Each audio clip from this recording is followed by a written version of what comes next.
Good evening. It's April 7th, 2025, 10 p.m. Central Standard Time in Champaign, Illinois. You're watching Co-op for Two. You're watching our continuation of our playthrough of the 7th Citadel, the threat known as the Drums of Desolation. This is session 13, I think.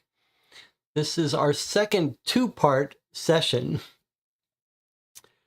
We played for 5 or 6 hours last week on this scenario, maybe the last or penultimate scenario of this threat, and we took our time and wrapped up a little couple side stories before we made our way to the area of the world where this scenario is properly taking place.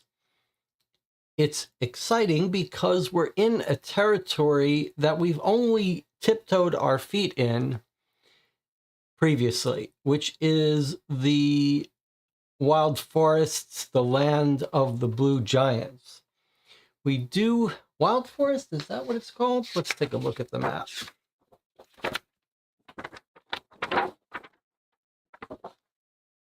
The Forgotten Wild. The Forgotten Wilds right here. So today's scenario will take us deep into the Forgotten Wilds. We stopped the game right when we were entering this new territory, so we are in the middle of a game. I've already got my hand of cards here. We are already on the map. We've just made our way north of this, I think this was Ninadazer's Citadel. We've just made our way. We've been here once before, but only very briefly. We've got a fairly healthy action deck. Discard. We are full of all these blessings. We're in shape, we're confident, we're unleashed, we're lucky, and we're focused. So we're in good shape here. We have 62 health, so we're full of life. We've got a full assortment of companions with us, and we're all armored up and everything. So we are well set to tackle the blue giants. But they are a pretty formidable enemy? They're not really enemies. We're told in the stories that they think they're doing good by killing people not dressed in blue. And we did learn through some detective work that there is a pond, a river of blue water that we should dip our clothes into. So that's what we're looking for. We're looking to find that water before we have to fight too many blue giants. We also have a couple other side quests that I'm going to remind us of before we get started.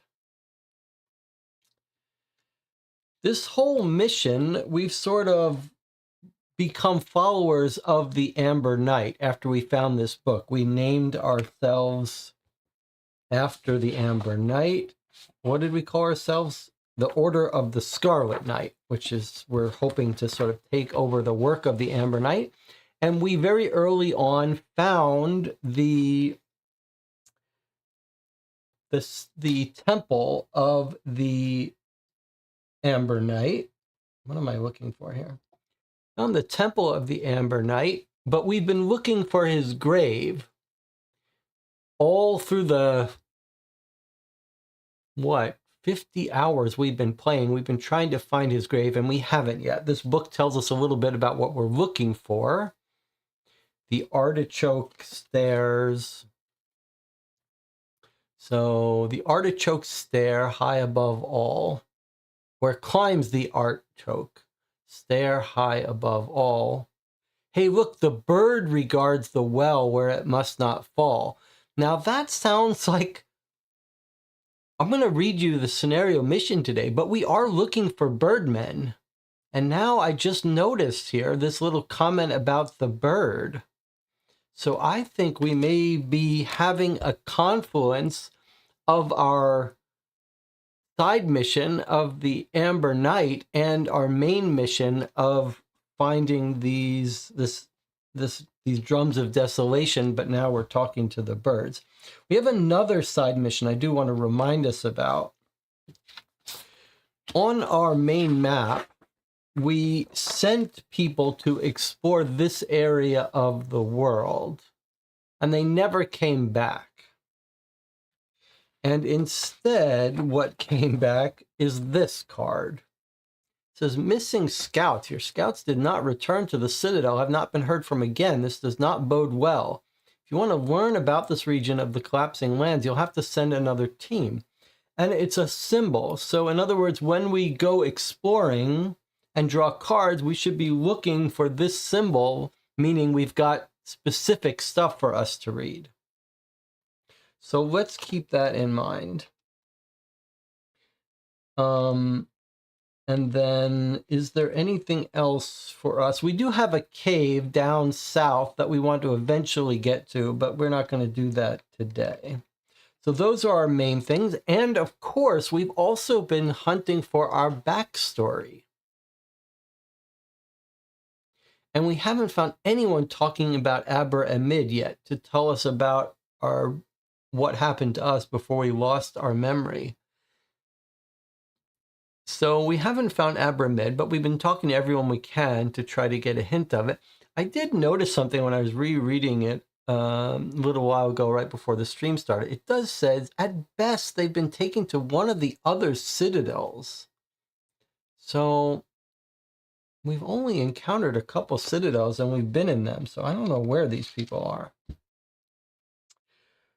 All right, now before we get started, I do want to remind us what we've been tasked with doing on this scenario, since we played for 6 hours without really doing it.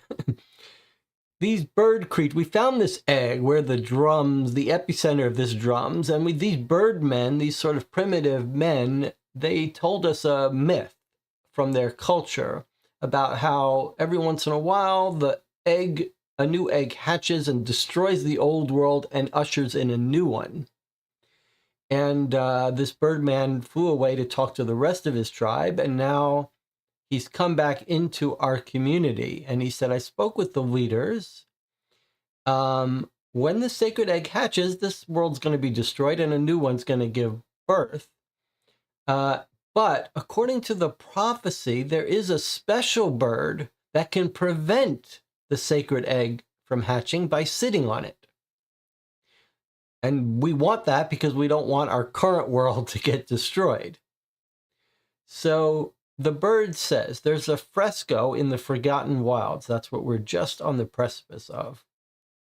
A fresco, a painting on the rock or something. I don't know what the technical definition of fresco is, but I think it's like a painting on a rock, on a landscape. He says it was made ages ago by the first thinking birdman. It could tell us more about this chosen bird, where to find them so that they'll sit on the egg and keep our world from hatching. And he says, let's meet there and we'll discuss it. We'll study the fresco. We'll see if it holds any clues. So that's where we're headed now, to find this fresco, to meet with the birdmen, and to have a powwow, to have a little palaver and discuss what we can do to keep the world from ending. So probably this is not the last scenario. Probably got one more where we're going to go back to that egg and try to save it. But we'll see. Let's check in with the chat now. It seems that Coruscant has joined us. Jonathan says, the perplexed hunters participated in the teammate hunt. Very challenging. We didn't manage to beat it. Learned I need more practice with cryptic crosswords. Okay, the teammate hunt is over. It was a very short time. Shout out to Mia. She's a master at those. Okay, so Jonathan has a couple discords that are adjacent to Call Out for Two, and one of them is Book Reading Mystery Club, and another one is this perplexed hunter discord, where they participate in these puzzle challenges, a whole group of them, and they're better than me for sure at that kind of stuff. Jonathan's also been working on a case for New York Noir, which is exciting. I've been working on my case called Foxtrot East, my third case. Should be my longest case, longer than The Wrong Book, which takes about 4 to 6 hours to play. 2 days, I've finished writing 2 days of my 4 days. It's a bit more of a more ambitious case than The Wrong Book, but I'm excited about it and excited for people to try it. And I've also been writing a how-to guide on writing cases for New York Noir, sort of the storytelling part of it. I have another little project I want to talk about eventually. Lauren has joined us. There's one other thing in the Discord and on the Board Game Geek page and on the Patreon and on the YouTube community. I've made a post asking viewers, regular viewers, to send me some information about themselves, whatever you want to share, because I'm going to put up a little web page of regular viewers of the channel. So we have a little mug book of whatever information you want to share. If you want to share a photo, great. If you want to share your real name and real job and hobbies, great. But whatever maybe you just want one line, whatever you want. It would be nice to have a little list so that if someone's joining the chat and they see a name, they can put a name to a personality. All right, here we go. So we've just entered onto this square, and we've got some unexplored tiles here. VII here and VIII here. Now, I think we have been in here once before on a previous thread.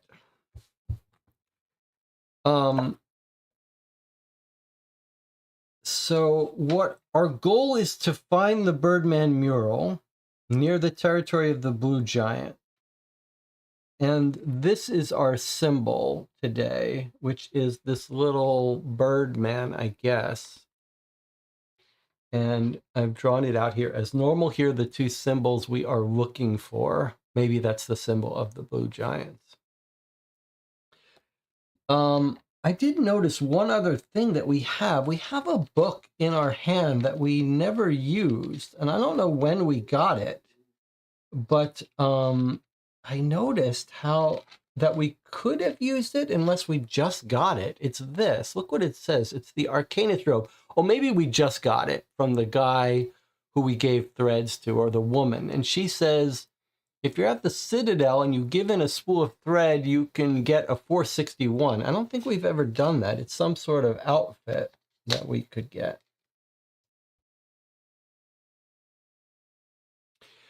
All right, so here we are. I suppose the first task for us, what's happening? Why aren't my cubes working? The first task, we're in all new territory now, mostly new territory, is to go take a look at this, I guess. Well, let's keep our eyes peeled because we don't really know anything about this area other than it's dangerous. I think this is not what we're looking at. This might be one of these terrain features that we could... That doesn't match the... We don't have that terrain card, do we? Let me just see something for a second, because we have got all of these books that teach us how to live off the land. There's corals. That's Figurina. No, we don't have... It's not that. I guess not. Seems to me that that's some sort of bush, though, that we know about. All right, so shall we begin? Is there anything else anyone wants to talk about before we get started? I have a recommendation of a show, and I'm curious what you all will think of it. It's called Love on the Spectrum, and it's a series. It's on Netflix. There are 3 seasons, and it's all about autistic people dating, basically, trying to find love. And it's a very touching, moving show, a real glimpse into humanity. And the last season, season 3 that I just watched, was quite exceptional. It's almost almost profound. Like, there's something very special about that show. Very, it's a really different look at humanity, uplifting. And I find it very moving. I don't know. My wife can't watch it, doesn't like it, is uncomfortable, but she's uncomfortable about a lot of stuff like that. But I want to recommend it. I suggest you check it out. Start with season 3. See if it moves you as much as it moved me. It might not. It might bother you. You might find it uncomfortable, or you might find it, I don't know. I don't know how you're going to find it, but I found it very special. I'm curious what you all think.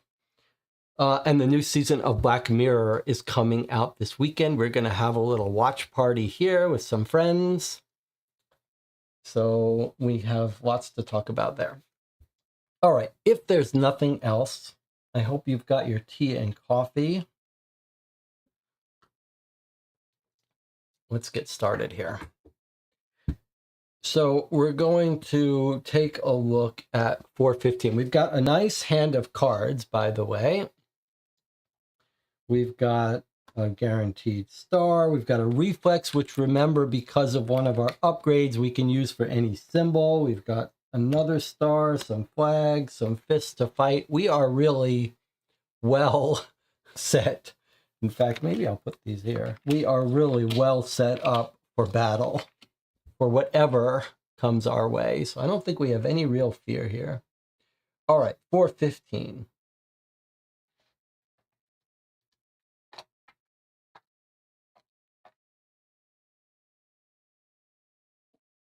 A caravan lies on its side, its cargo smashed to pieces. You spot numerous tracks of unusually large bare feet. Oh, it's the blue giants. The carnage was probably caused by the blue giant. Only a single crate has been spared. Oh, they haven't attacked the blue crate. What? They've got arrows? All right. Any numbers here? You pick up... Okay, so we could take this action to pick up the arrows, which we don't need because we have ammunition and we got rid of our crossbow. But it looks like it will give us food. 149, 159, and a 356. If none of these cards are available, the crate is empty. Then banish it. And then there are these fruits I guess someone was eating. I see a coin. I see a coin. Do you see it right there in the corner? All right, so coins are something we're looking for one of our quests. One of our side quests is cold hard cash. We just need 2 more coins. Anything else? Any other numbers here? Not really. All right, so let's go ahead and do this. We just have to draw 1 card to search. So we have a dog. He's not good at searching, though. Is there anyone to make it cheaper? I don't know why we should care about cheaper than 1 card. Feels like we do have something, but I guess we don't. All right, so 1 card gets thrown away. Okay, we pick up the arrows and inspect the contents of the crate. So we get a 5 card, which there are no more of. Normally, when it tells you to get a 5 card for some food, it'll tell you just take 5 cards if there is no food left. 5 is the food, right? All right, so we are hurting ourselves by not eating food. And food just gives you 5 cards. So I think we lose it now. We're not getting it now. But, oh, I see. It doesn't, yes, it does get returned. So I'm just going to, before we even, well, okay, I'll do it right after we finish this. We'll eat this food. Hoarding food does us no good. Because I've lost us 5 cards by hoarding that food. Okay, a 149, which is a miscellaneous item. A sack of grain. Okay, that could be useful. Grain is always, but it's too heavy for us, unfortunately. All right, we're not going to have to drop something if we want to keep that. Let's keep going, though. 155, there's no more of. That's one of the blessings. I forget which one.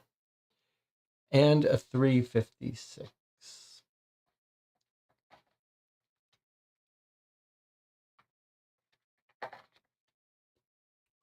What is 356? A boiled leather jacket does not offer much protection unless you're quick enough to be hit where it's reinforced. More armor. We don't care about any of these. Out it goes.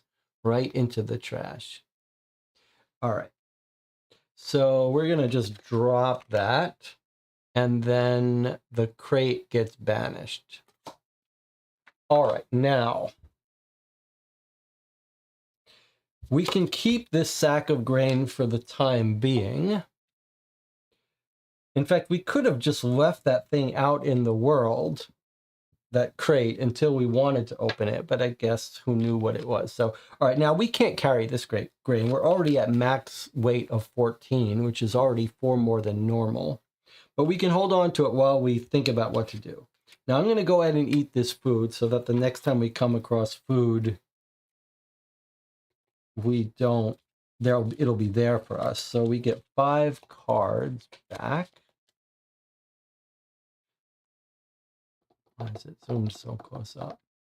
1, 2, 3, 4, 5 back in our stack. And then the food gets returned.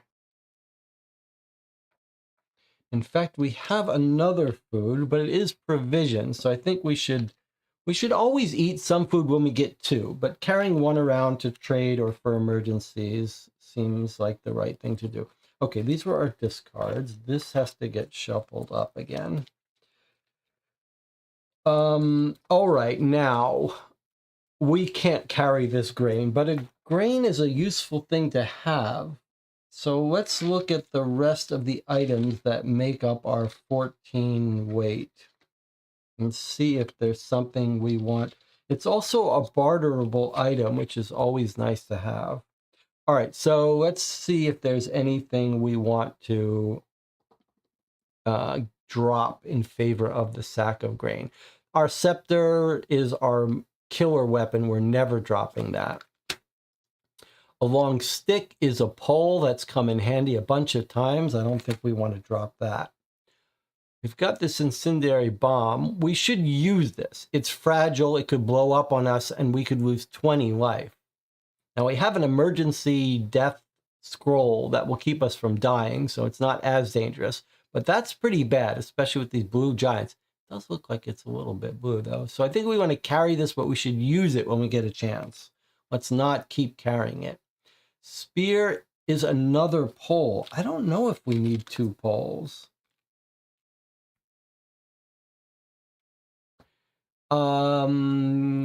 This one's good at dexterity and strength to reduce the cards. I mean, these are all good. That +1's very good on these actions, +1 on these actions. They feel like they're used for different things, but the spear is a 2 weight. Very heavy. War pick, this is sort of our go-to everyday weapon because this magic weapon is basically useless if we don't have that arcane energy. This is much more of our daily use. So I think we want to keep that. The net, I love. I don't know why I love it. +2, that's pretty huge, but it's only useful on these 2 things. But it is useful on fighting, and it's not a weapon, so you can use it in addition to a weapon on fighting. That's pretty good. The rope has been very useful in climbing. And then here we have our 2 pieces of armor. Now let's see.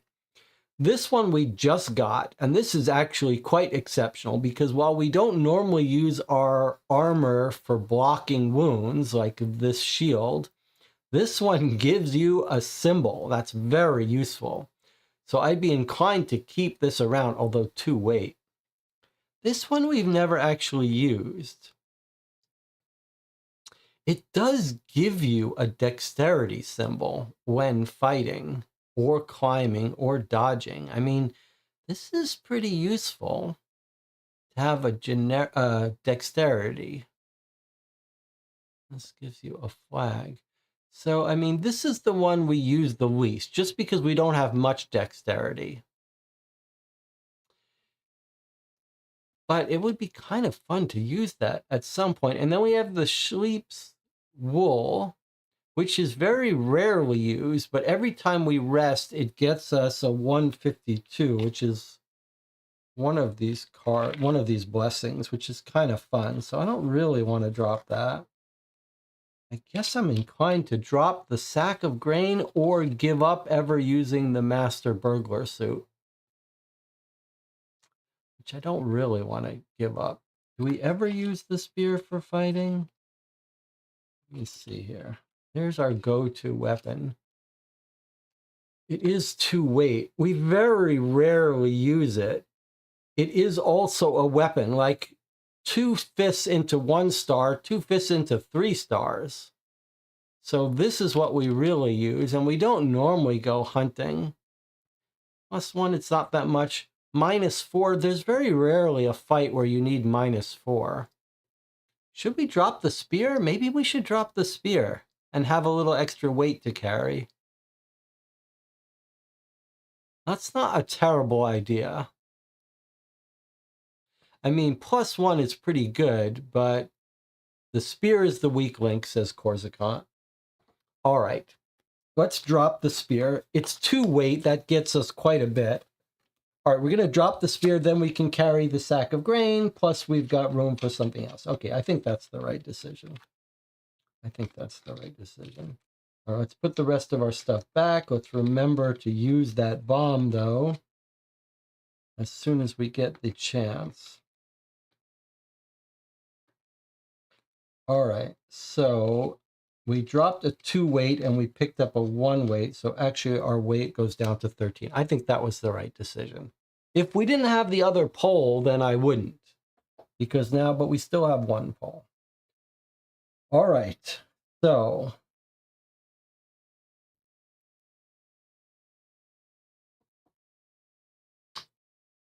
what's next for us? Do you want to explore this way or this way? It feels like maybe this way might be our people lost in the that we sent out looking for stuff, and this way is the blue giants. I feel like this 8 exploration, is blue giant territory. So maybe we should dip up north a little bit first before we head into the thick of things. What is everyone drinking today?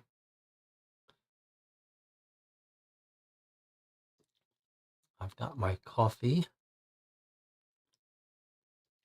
my Mad Goat coffee. Lately, I've been sprinkling in half and half, some decaf with some Mexican Chiapas. All right, let's go north. Let's go north. I think this is, okay, ground shiver level 7, so it is free for us. A voice from within urges you not to fall prey to discouragement. Each injured or ill character loses 2 life points. Okay, we're not injured or ill. If you have the juggling balls or foot, we have both of them. You use it to clear your mind. And we get a 49. Which is another glimmer. We've got now 3 glimmers and 1 hope reborn. Otherwise, we ignore successes. All right, so now we're just talking to ourselves. Come on now, one step at a time. All right, it's a forced thinking action. We get to keep one of these cards.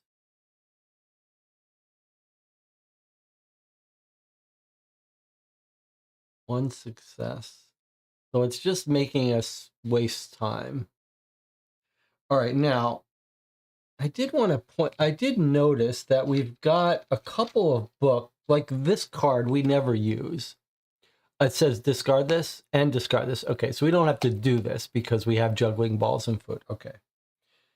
I do want to point out before we do this, we do have an ink pen, paper, quill, and ink, which gets us 2 stars on thinking and deciphering, although we could lose it. All right, but we're not going to use it now. We just decipher this card because of our flute or our juggling balls. All right. All right, good catch. 402.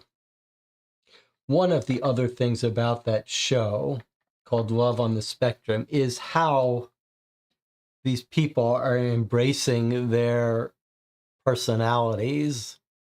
And yeah, it's quite inspiring. Okay, 402. All I see is a gold 402. There's nothing but a vast expanse of desert in this direction, dominated to the east by a high mountain range, at the foot of which a strange stone slab looms above the sand. I don't think we've seen this before. Kind of nervous about this area. A vast desert, dominated on the east by a mountain range, at the foot of which a strange stone slab. Oh, is this is the circle? Okay, so we have been in here, and this is, yeah, this is Blue Giant territory. You can see the blue marks. We have been down below in this slab for a different quest. Different scenario. We could go back down in there now, but I don't think we want to.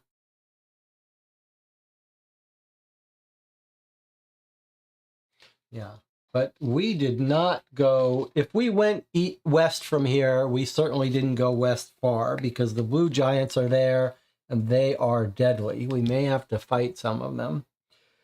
But I see now we could go west, and this is a different terrain. It's interesting that this is a 2 terrain.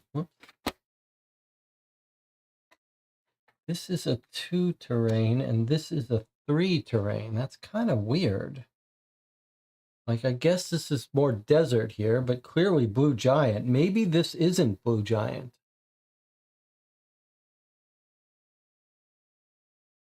Maybe we should look once more here. Maybe this is before the Blue Giant territory.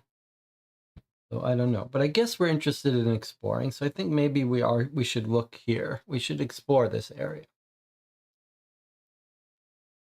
All right.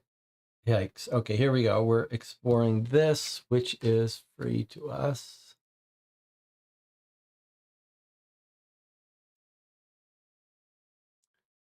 A black twig snakes through the middle of the path. This abominable necro-druidic creation can become rigid and hurl itself at its prey like a javelin. Don't be fooled by its fragility. The poison it secretes is slow acting but deadly. All right, we've got a poisonous snake. These people, this area is not to be messed with. It's got ambush, it's got evasive, multi-steps, wounds. All right, let's study this for a second because it looks interesting. So look, if you fail on this fight, the die goes down 2. So you skip this whole middle row if you fail. And if you succeed, you get 3 wounds. So this looks like it's just a trap. Like, you don't want to succeed in this, right? You succeed, you get 3 wounds, and you go down here. You fail, you get 2 wounds, and you go down here. What the heck is that about?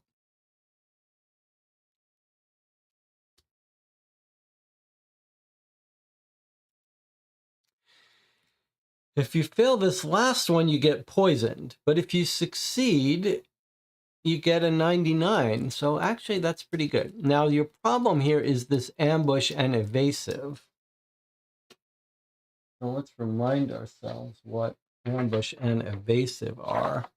Ambush is you skip the first gear up. So you're not allowed to prepare any of your weapons. And evasive is every time you draw 3 cards, you've got to throw away 2 cards.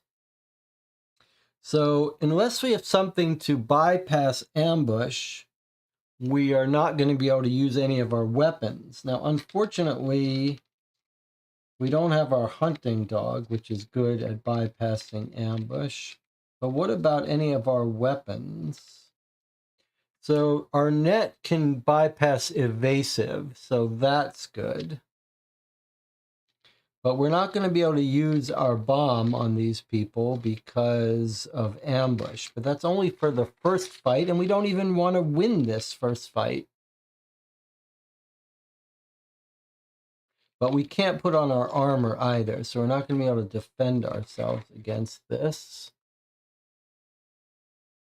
And that purplish stuff, is that this? Doesn't matter, that's just for eating. And we have to fight these things right now. We don't have a choice. All right, so we're not allowed to use our net, though, for evasive because we're not allowed to prepare. We're not allowed to armor up. So we're just fighting these people with our bare hands, but we want to lose. We want to lose, but we'd rather not take that wound if we can help it. But we don't have anything to block the wound. Unless we want to use your lucky, that would block one of the wounds.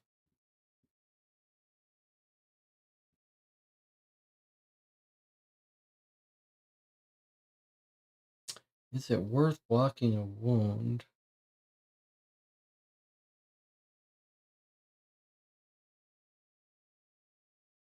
And is there anything else I'm missing?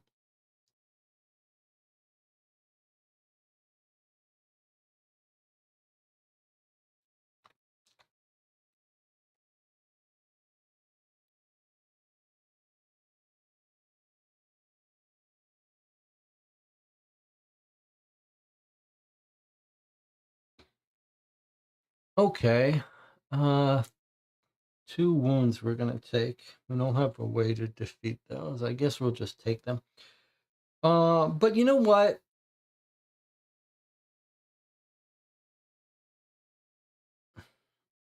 We can't be walking around with these forever. I think let's just use this to save ourselves 3 cards rather than keep walking around with these. All right, so I'm just going to, oh no, this is a purse. We're not allowed to armor up. Okay, so we're just going in empty-handed. We're drawing 1 card. We're going to purposely fail this. So I'm just going to draw 1 card and use it. It's 0 successes. We get to keep this, which lets us grab 3 cards. I think we probably want this. But what am I gonna replace it with? 3 cards in your discard. All right, I'll just take I'll take it instead of Perseverance, and we'll go back and get Perseverance in a second. Although, yeah. Okay. We can't block either of those wounds, so those go through. We're down to 60 now. We've kept that card, and the die drops down. There should have been a die on this. It automatically drops down to 2. We didn't draw 3 cards, so we didn't trigger evasive, and now we're past the ambush stage, so we're allowed to gear up. We only need 2 successes. We must fight this now. It would be good to just kill this thing without having to draw any cards. Let's see. Is it worth just drawing no cards and using our bomb? No, that's 4 successes. That's a waste. But what about the war pick does 3 damage? That's even overkill already. With 2 fists. Do we even want to do that?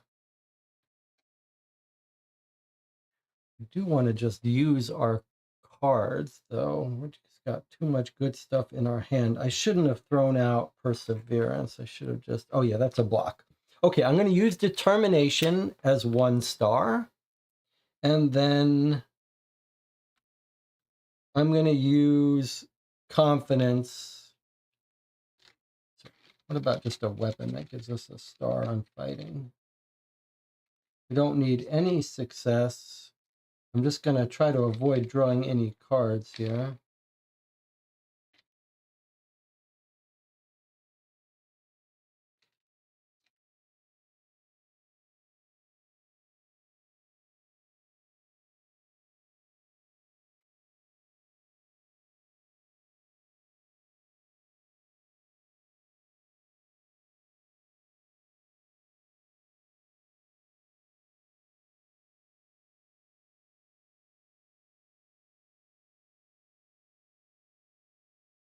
You really not have a companion that can fight? Okay, let's do it this way. I'm going to use this Traveler and this card to generate the... Oh, we need 2 successes. Okay, that's fine. That's fine. That's fine.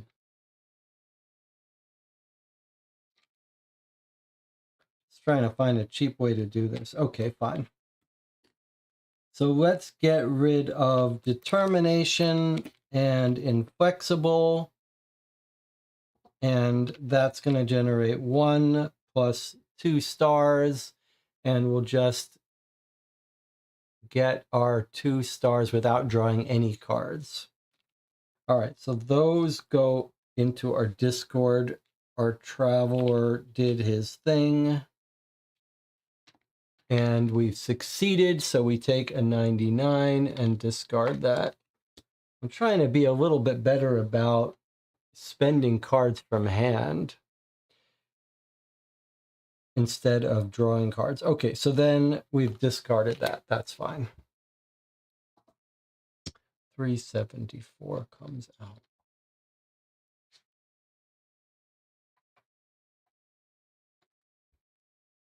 A path winds between giant mushrooms and plants that look reptilian. Tree trunks form tortured arches in places. The black grass growing everywhere is proof enough that necro-druidic magic is concentrated here. Oh, that looks a little scary. These plants are scary looking too.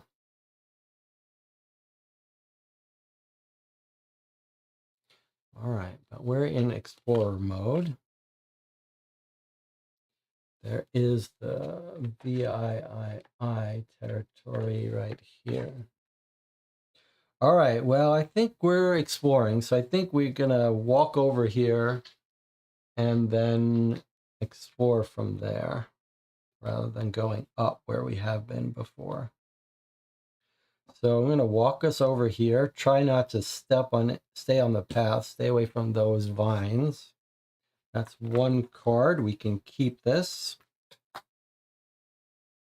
We do have ready for anything to grab cards, which seems like we should do. So I'm going to use this ready for anything to go get determination and perseverance. And I could take one more. I guess I'm going to take this third one instead of this one. And then this gets blocked. Here's a lesson that I'm sort of learning. I tend to keep cards for emergencies, but I feel like now we might get into a better habit of when we have these blockable cards, just using them for their strong power and then being done with them. All right, let's take a look at this. 334. One card gets spent. 334.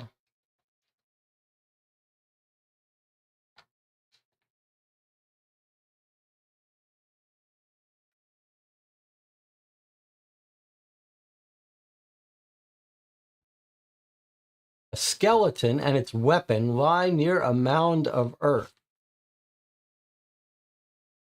Whoa, look at that. Okay, first of all, I see a coin. That's our third 3 out of 4 coins we found. And what's going on here? You're about to pick up the weapon when you realize the mound is actually a giant anthill. Whoa, he's sitting on an anthill, which probably killed him. All right, so we have a 0 and 3, but no chain, so we could draw as many cards as we want. We would get a 299 card, which is some cool weapon. And then a 334 card comes, a new 334 card, which is gold, would come out in its place. Or we could throw away some food, and it says, ants as big as your thumb emerge after being disturbed. Better wait for them to leave.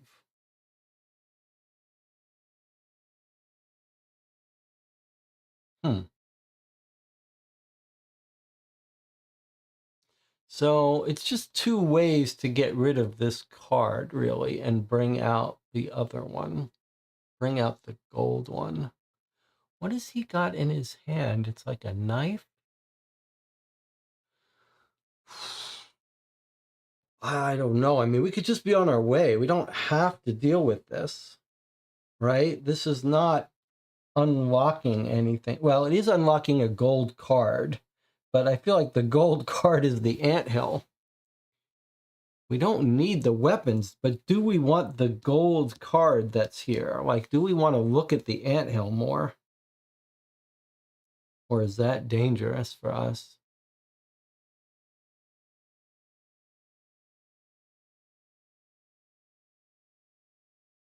So yeah, we don't need the weapon, but do we want to bring out the gold card that's in this place? Or is that just bad news for us? Probably it's just bad news, this giant anthill. Like, fighting the giant ants, that doesn't sound all that smart.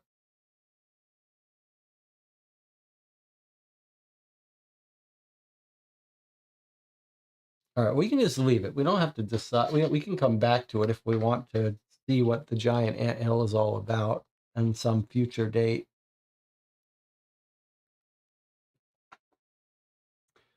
I mean, we don't need weapons and we don't need giant ants to fight. So maybe we should just leave these guys alone. But who knows what's buried under that anthill? Could be something good. But I don't think we really want to fight the ants. That guy's pretty dead from ants, says Lauren. Yeah, maybe we don't want to meet his fate. All right, so let's move. Let's look over here. Now, this is blue giant territory we're entering. Desert territory where the blue giants are. Or we could go up here. Maybe we should go this way first and move our way, exploring the whole place. All right, we're exploring this. Here we go.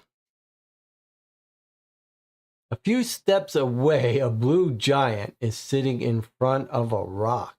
Several brightly colored fruits, including a candy, are scattered around him. You may not take the following action unless each involved character has a card with the keyword friendly. All right, so we don't have this because we haven't painted ourselves blue. So we don't get to talk to him. Instead, we're going to have to sneak away. We need 4 successes to sneak away. Otherwise, he's going to attack us. And it's just like 3 life points. All right, so we have to sneak away. But now is when those sneaking cards could come in handy. Let me see what we've got for sneaking. So none of our people are good at sneaking, but... and we don't have dexterity, which is good. But we did keep our master burglar suit, which is good at sneaking.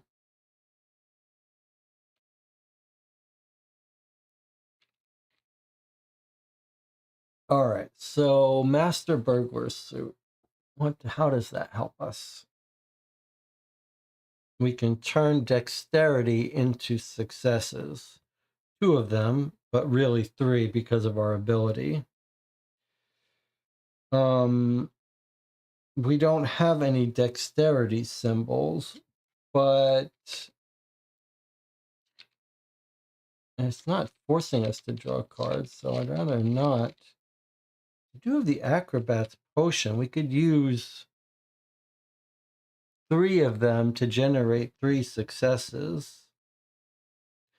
We've been carrying these around for a long time. I'm just inclined to start using them rather than drawing cards. So I think maybe, although this is not a lock, so it's easy for us to do these on our own.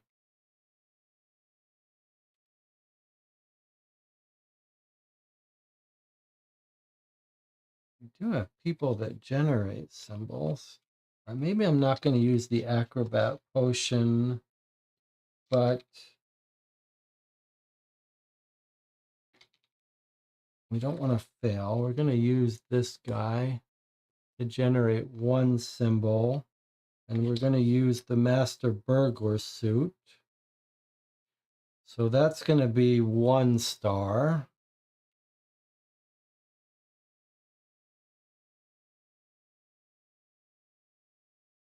Then we can generate 2 stars. We generate 3 stars if we needed to. All right, I'm going to draw 3 cards.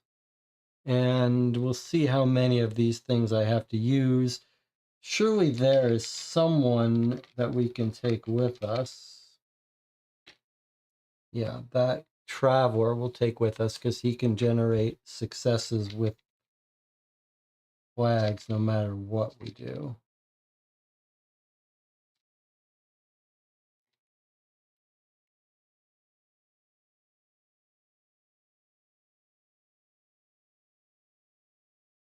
Okay.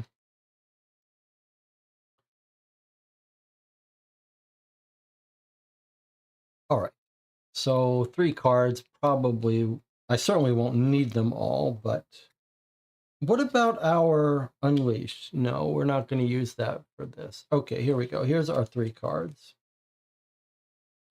So with our 3 cards, we've generated 3 stars plus a flag, and a wild card gets us our 3rd star, or this guy gives us a 3rd star with this. So that's it. We're successful. Probably I should have drawn a little fewer cards. We get to keep 1 of these. This is a pretty good card. Let's turn... Actually, we don't need this. We've got people that can help us with that.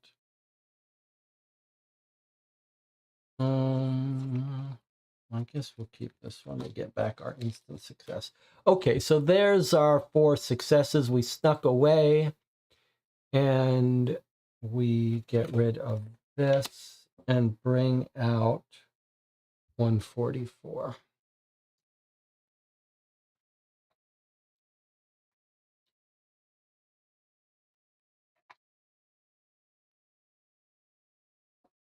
A tower stands on the edge of a lake. It must be the garrison of the outer edges. Apart from its framework, which has collapsed, it seems to have resisted well. Okay, we have never seen this. Whoa, look at that. Now, is that our blue lake? I mean, it looks blue, but we were told about a bird and a tree. So I don't think that's our lake. That is our purple plant, though, that we know what to do with. Wow, we've never seen this before. I don't think this is our place where we do our. I mean, we can check it out, but I don't think so. What did our instructions say? We wrote it down somewhere. There's a blue pond. I wrote down what we read, so we can reread that. 238. All right, let's go reread 238, what the woman told us about the pond, to see if this is our pond. I don't think it is. Okay, so 238, she says, take this as a thank you. Da, da, da, da, da. There's a pond with water dyed blue by a local plant. Soak your belongings in it and they'll turn dark blue. You'll then be able to move freely.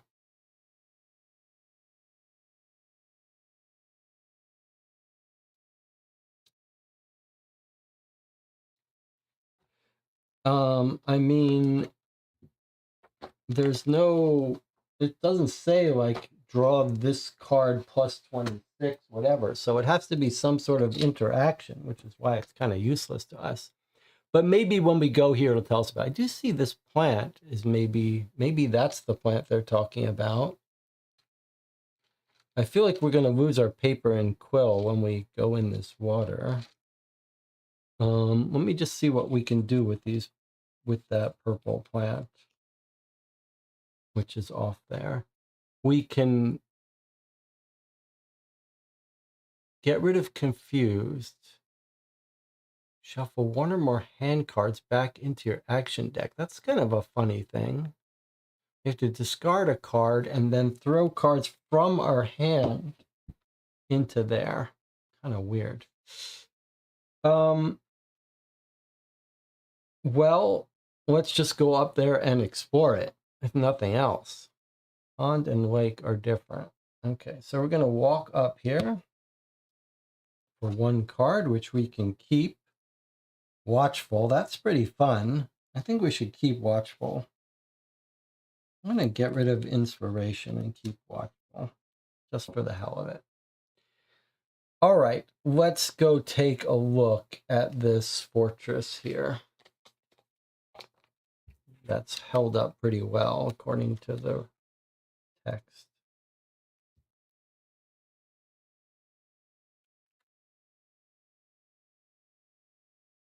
There's our... All right.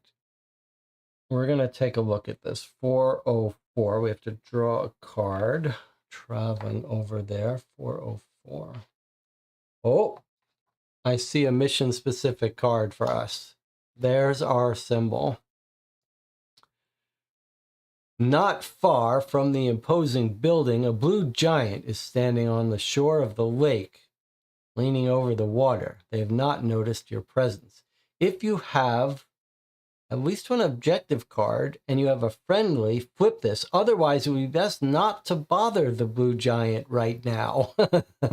All right, so we don't interact with that. We move along. All right, it's too dangerous for us. Let's get out of here. So we got to find our blue pond. Where should we go? I guess we're either going this way or going down in this way. I guess we might as well head off west in search of our blue pond. Unless you see any number here, right? That would be the way to find the blue water is to find a number in the water, but I don't see one. Do you? No. All right, well, we'll be back here. Let's go west.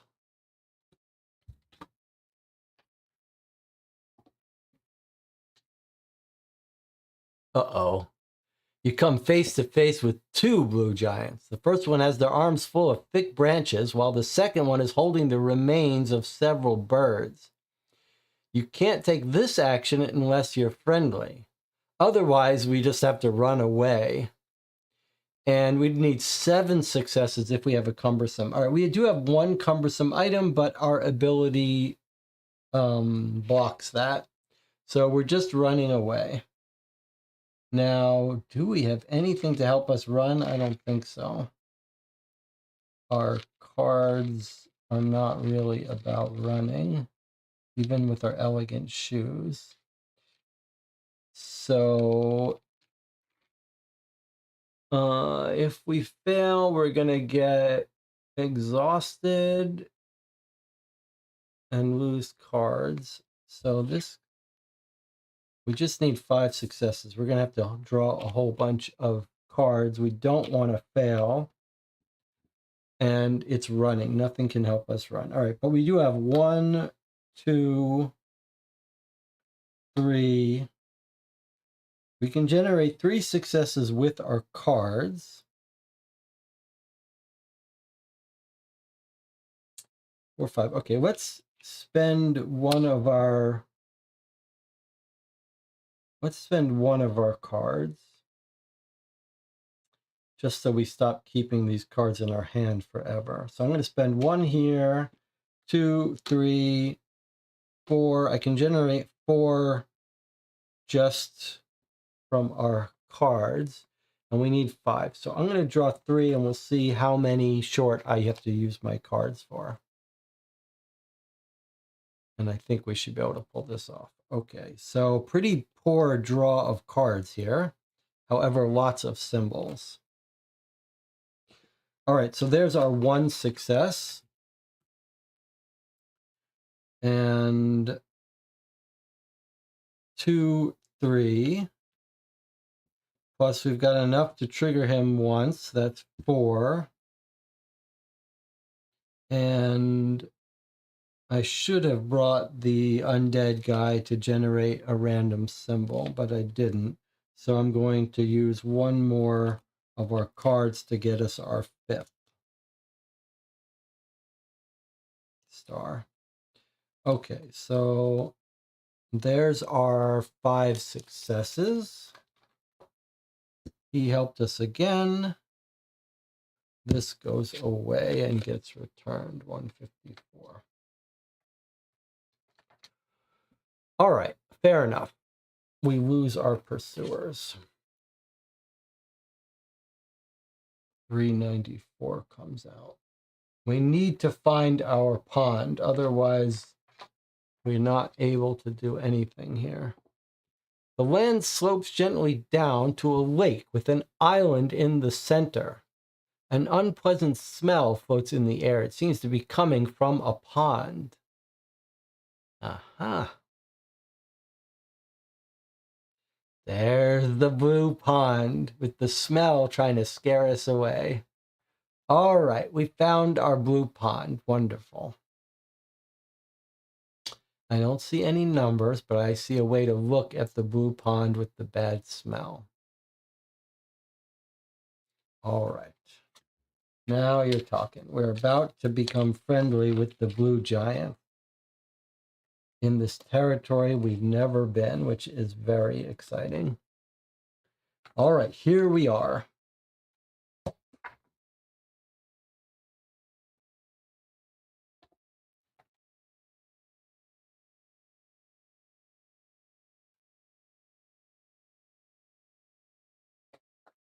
All right, we're gonna walk over here for 1 card, which we can keep if we want. We might as well. And let me just refine this a little bit. Okay, so we are about to interact with that blue pond. That smells bad, but we're going to dip our clothing. Now, I'm afraid we're going to lose our ink and paper, but there's nothing to be done. We need that blue as fast as possible. Now, is there any reason we should do this first? Like, is it going to wear off if we go through here in this water?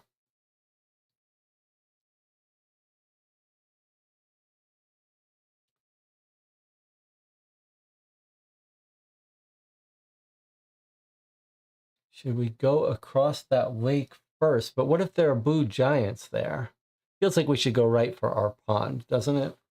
Like, we can always go back to it. It's not like we're going to exhaust the pond.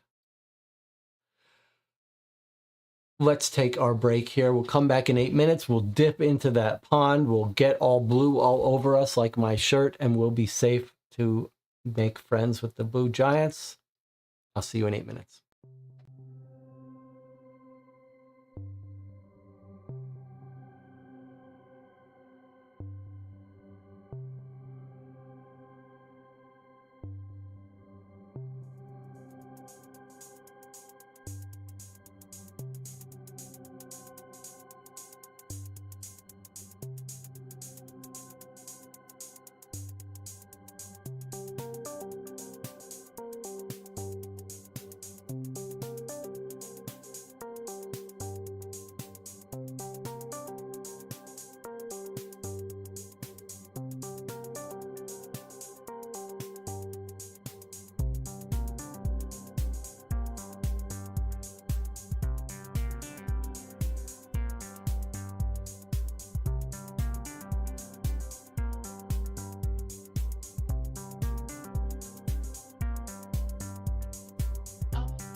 And we're back, ready to head into the pond to dye our clothing blue.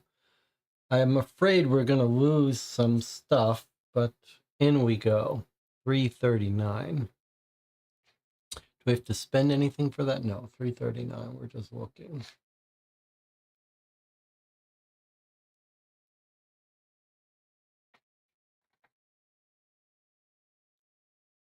The smell becomes more irritating the closer you get to the pond, where the flowers give the water a bluish tint.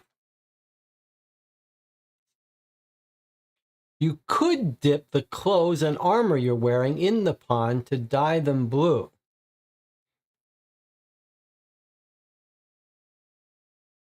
There's the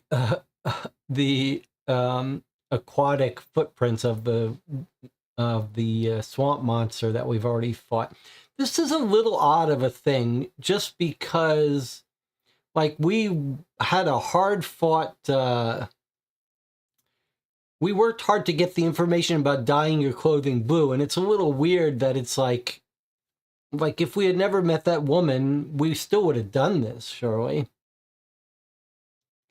All right, so let's go ahead and do it. Soak our clothes for a few moments in the blue water. Oh, if you soak them for a long time, okay, I spoke too soon. So if you soak them for a few moments, you get a 422. If you soak them for a long time, get a 424. Let's try to remember what that woman told us. She said, soak your belongings in it for a long time and they'll turn dark blue. Then you'll avoid the wrath. So we want to soak them for a long time. I wonder what soaking them for a little time does for you. All right, long time we want 424. We remember those woman's words. She says, soak them for a long time. All right, 424, soak for a long time. Here we go. You immerse your effects in the water for a long while before removing them. They're now tinted dark blue. When you put them on, you begin to feel nauseous and dizzy, probably because of the powerful odor coming from the pond. Maybe if you just dip them for a little while, they get angry at you. You're like a fake blue person. Immediately after this is revealed, take a 2 card, and if you already have a blue die card, take a 1 card and return this. Okay, so we take a 2 card, which is confused.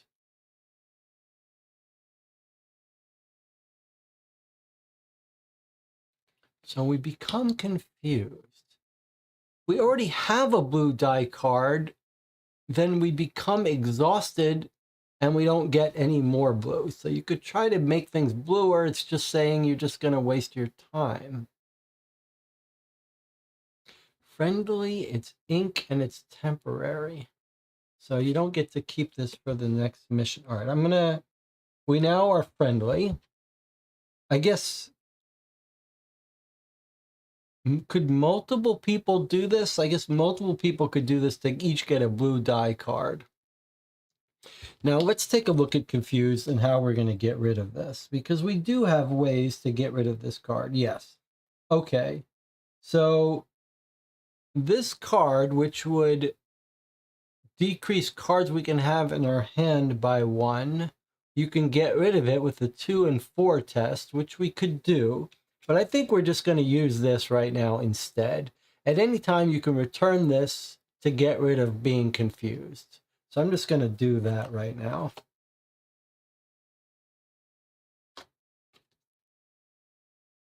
Get ourselves unconfused. Getting rid of focused.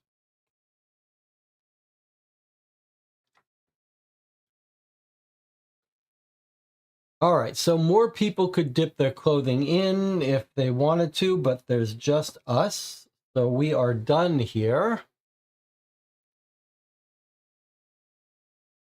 Unless going across this water lake is going to get rid of it, in which case we'll just come back and do it again. But the question is, so this is the only place that we couldn't go because of blue giants. The others were just exploring. But it feels like we should explore a little bit more before we go in here, don't you think? So while we're here, let's go up in here. Let's explore a little bit. 409, doesn't cost us anything. Remember, we're looking for this big fresco. It could be in that building, though. An imposing tree stands in the center of the island. Its foliage sparkles strangely when the wind rises. So we're going in here. There's only one way to get to the bottom of this. You reach... Okay, so we could try to swim across. 4 successes, 2 or more cards. That's easy enough. But if we fail it, we lose our ink cards. That's what I was saying before. So I don't know about doing this. This looks like a trap. But if we swim across, we won't lose our ink, at least not yet. But this goes right up here now. I'm a little bit nervous about this place, to be honest. I don't know how I feel about going across. I mean, it seems like kind of a waste not to do it.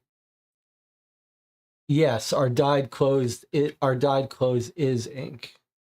So if we lose this, we would lose our ink. But we could get it back. We could just go here and get it back if we needed to. So yeah, the question is, should we go across to this thing now or later? Let me put everything back here. I mean, we're not in a huge rush and we're not traveling far away, so we could go back to that later. All right, let's finish exploring and then we'll decide if we want to go across this aisle. I just don't like the way that's I don't like the ominous nature of that place. All right, let's look down here. You sink waist deep into a hole filled with muddy water. The active players who ever reveal this during the results step, for each glimmer of hope card you choose to return, you can get 2 stars. Otherwise, we're trying to get a 13. Yikes. And you just have to do it again. Wow, you could end up dead here. All right, we need a 13. I guess we could drop items if we needed to. That's pretty terrible. All right, let's get this set taken care of. We happen to have 3 glimmers of hope. So we could actually generate 6 success from this. But it's a strength test. We can pull this off, but we'd rather not have to do it twice. It's a strength test. So the rope is good at a strength test. It gives us 1 star. And do we really not have... We can't use our weapon on it, huh? I thought maybe we were going to be able to use that axe for strength.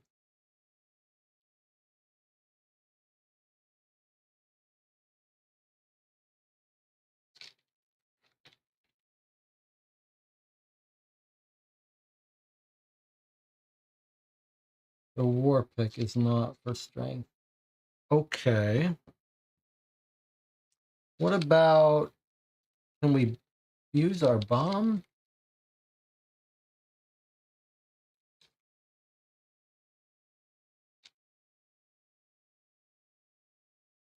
The bomb is just for fighting. What about one of our potions? No. All right. Well, we're going to have to do this on our own then. If we fail, we could lose these people, so we got to be careful. We don't have to use these at first, though. So these are our backup 6. So 6, 7. And then this guy can give us 2 more, 8, 9 with these. There's 10. So we can generate 10 baseline. We need 13. So 11, 12, 13. But really, we're going to have to spend a lot of cards for this. Hope we would be nice to not to use up all our glimmers. 4, 5, 6, 7. Maybe I draw 7. We'll get 8 or 9, 10, 11. Wow, that's a lot. 3, 4, 5, 6, 7, 8. I'm going to draw 8 cards. I think we should be able to get the rest if we need it. Maybe we'll get lucky and get most of these by drawing cards. All right, here we go.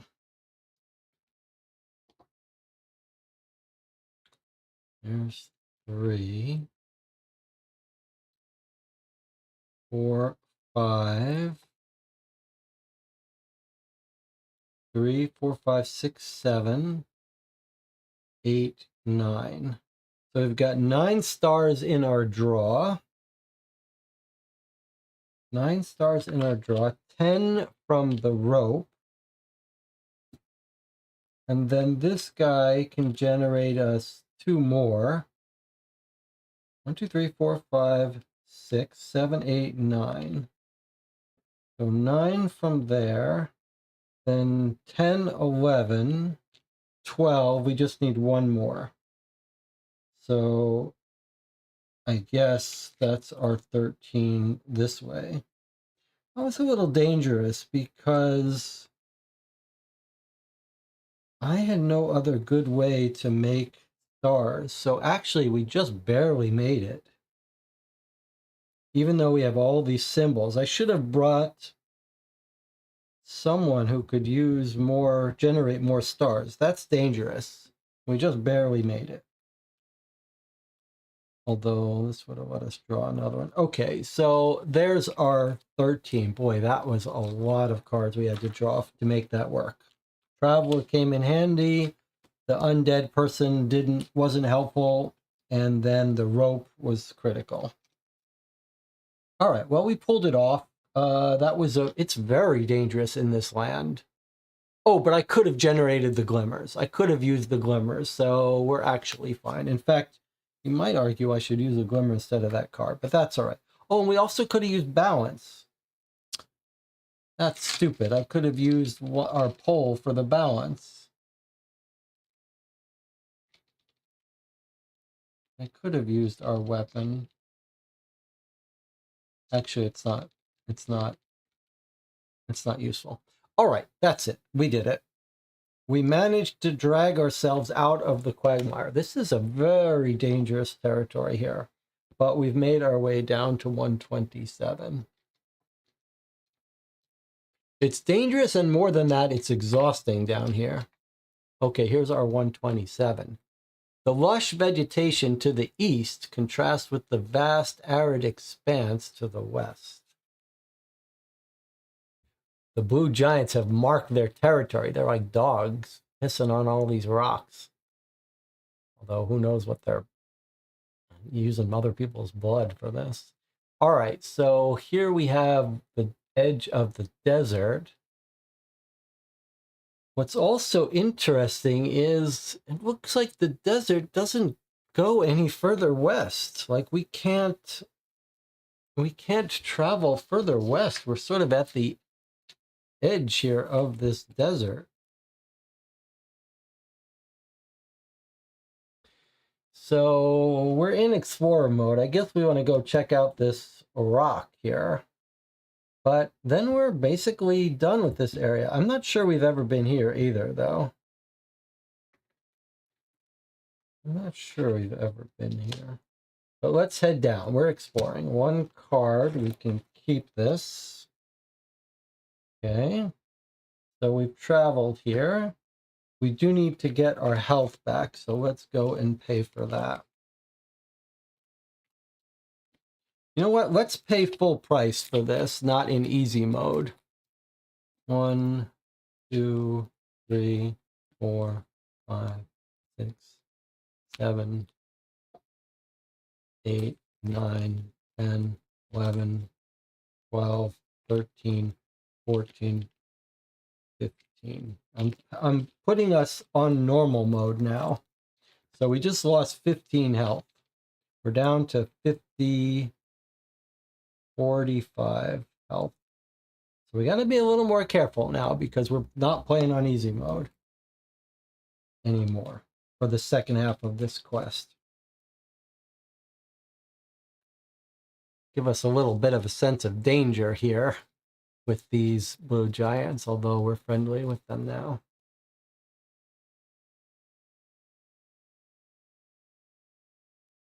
Okay. So here we are. Is there anything we need to do to prep before we march in here? Like, do we want to rest or anything? We can't rest. Okay, let's go ahead and look at this rock here, 260.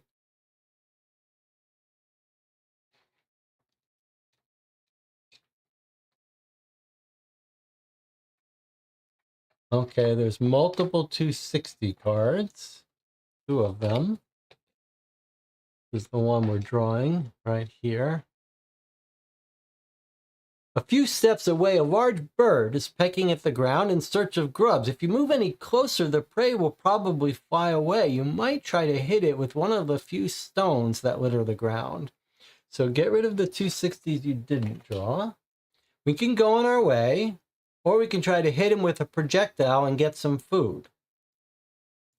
Well, I mean, we don't have our crossbow anymore, but do we have anything to...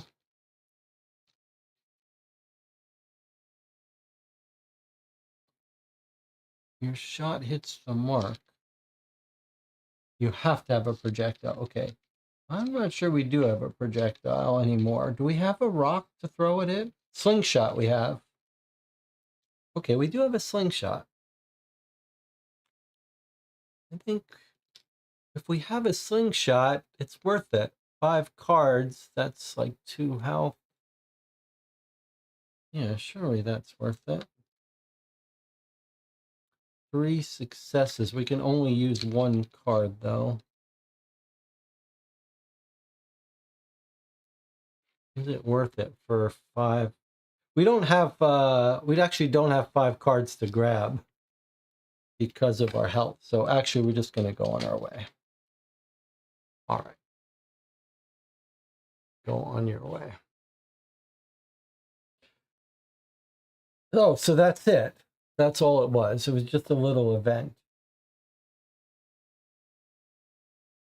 Well, I guess we're done here. All right, unless we want to explore here while we're here. I guess we're in exploration mode. Let's explore here just for the hell of it.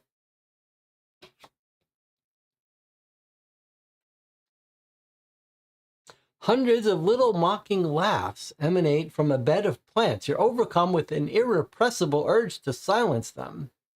If your book score is 10 or higher, which it is, we're familiar with these necro-druidic plants called Blothersome. Okay, now we're unleashed, but we are already unleashed, so we don't have to do that. So we have 2 stars. We are unleashed, so actually we need 6 successes here, and we're forced to do it. Ouch.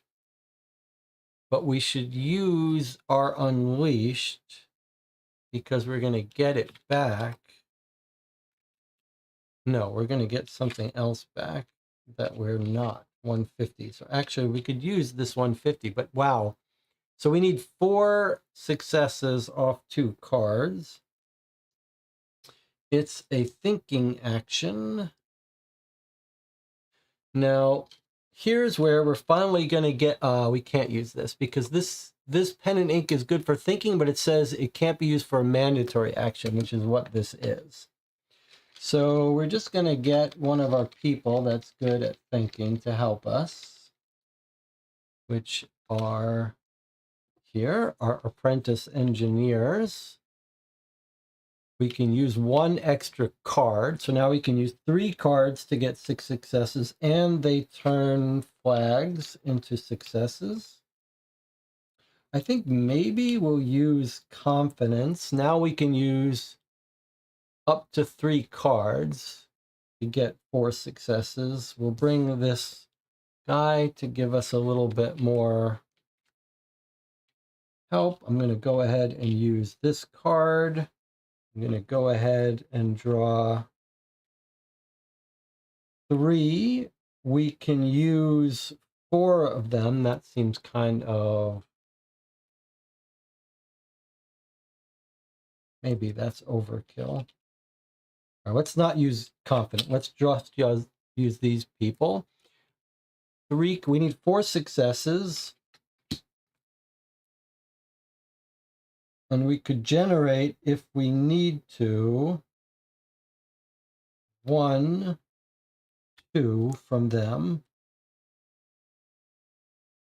2, which means I only need 2 successes here on 3 cards. And I need to get 4. Yeah, okay, that's enough. All right, well, a pretty terrible draw here. We've only got 1 success on cards. However, 2 flags brings us 2 successes. And then 2 more flags is 3 successes. And then 2 more flags here is 4 successes. So we've used this 3 times. 2 flags, 2 flags, 2 flags, 2 flags, and 2 flags. So 3 from them, 1 from ourselves. That makes 4 plus 5, 6 here. So that's 6.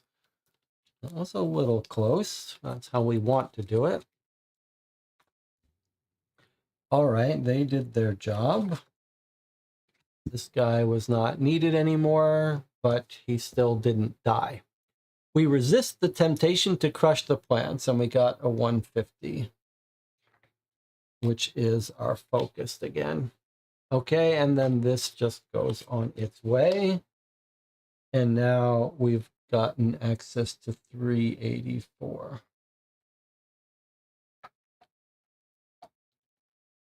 We're looking for our Amber Knight. In the middle of the corrupted vegetation, the ground sinks like a whirlpool driven into the earth. Whoa. All right. Have we ever seen this before? I don't think so. Looks like there's lots to look at, but also looks like a little dangerous. The question is, do we want to walk in here? Or do we want to get back on our mission? Where is our Amber Knight? Maybe he's in that tower. All right, let's put this here. I don't remember if I don't think we've explored this way before, so this is all new to us. But eventually we will have been south of here. Eventually we will have been here. We've come up this way here before. We've never been west of here, but I don't know if we've been on here.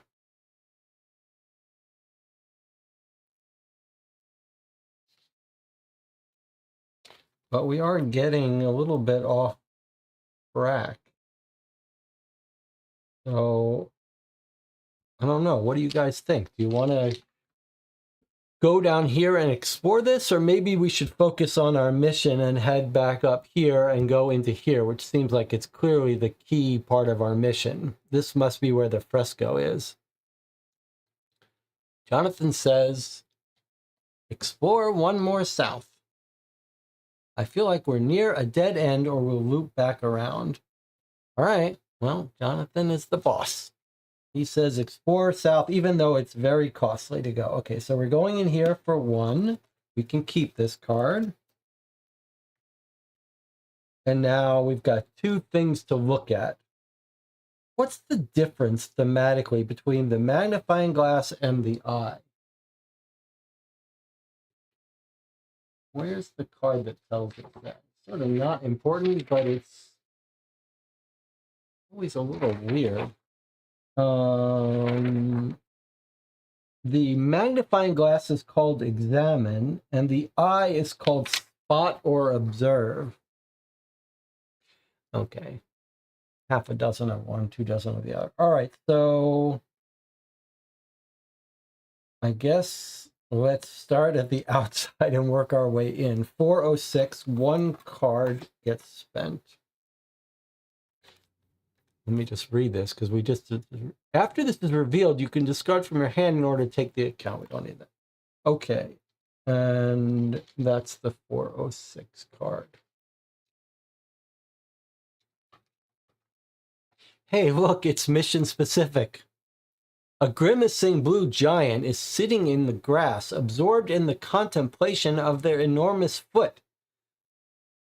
They have not noticed your presence. If you have at least one objective card, we don't have an objective card. We do have friendly, but we don't have an objective. So we're not going here. We're not looking at this person. We need to come back. Do we need to start keeping track of like places we want to go back? So we need to go back to 406, and we need to go back to 404 once we have an objective. And blue. All right. So that's actually a bit of a surprise that he's mission specific over here. So we are not off path. All right, let's go and look at 334. Looks like Jonathan was right to send us down here. Can you peek at 404 and see if we need an objective for it as well? Where is 404? Here, we did. We tried to go in here, didn't we? Yeah, we tried to go in here and it did need an objective, I think. Let me remember. I see what you're saying. Now that I think about it, I think I remember that it did, but let's see. Yeah, we need an objective card. So actually we can't go in here. Can't go in here and we can't go in here. We're still searching for an objective. Huh. All right. Well, maybe we're going to have to travel to that island after all. All right, 334. So I guess we're not ready to go back in there. It's good we didn't try to go back in there. All right, 334. Did I go get out? 334, I didn't get it yet. There is a 334. It's just gold, though. Oh, it's more ants. I see. It's ants. All right. Thousands of insects swarm around the anthill. You've never encountered such large and aggressive specimens before. Surely the mutation has something to do with the necro-druidic vegetation. Wait a second. This guy was a 334. This is a 334, and this is a 334. All right, we're looking at the same thing. All right, so actually I wasn't allowed to look at this because of this. Look at that. That's the first time that's happened to us, actually, although it's threatened to happen a couple times. So because of this permanent attached event, we're not allowed to do this action while this is here. But what we could do is we could deal with this guy to get at that anthill, which I feel like maybe now we should. Like maybe we have to, because it could have an objective card for us. I think it's time to deal with this. It might be optional, but I don't want to walk all the way up here and all the way back down, although I have to go back here anyway. It's really not very far. It's actually not very far. But we may want to go down this way more. Do you want to keep exploring south? I guess we should at least look here until we can connect it with our previous explorer paths. All right, shall we look south? All right, Jonathan says yes, look south. Here we go. Oh no, it's these. Path is suddenly blocked by a wall of brambles. As you rip out the branches to make your way, a blackish vapor emerges, and you watch astonished as the bush grows ever larger before your eyes. So we can turn arcane symbols to a star. We don't have to deal with this now. But if we want to go south, we're going to have to. And it is tough, and it's got regenerate. And we need 6. But we don't have to do it in one shot. You just get exhausted. No numbers here, huh? It's not a forced fight, though, and we've got these purple... Do we have these flagelias now? Can get rid of confused. We don't care about that. All right, we're going to do this. I think we're going to use one of our potions for this. Wow, even if you succeed, we have to throw away 5 cards. Holy cow. That is no joke.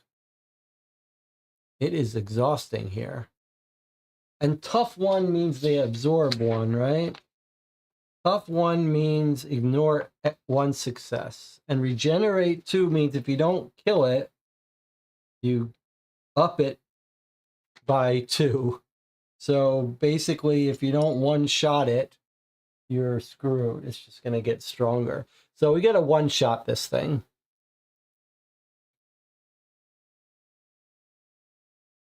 Okay. The channel is alerting me, but what is it alerting me to?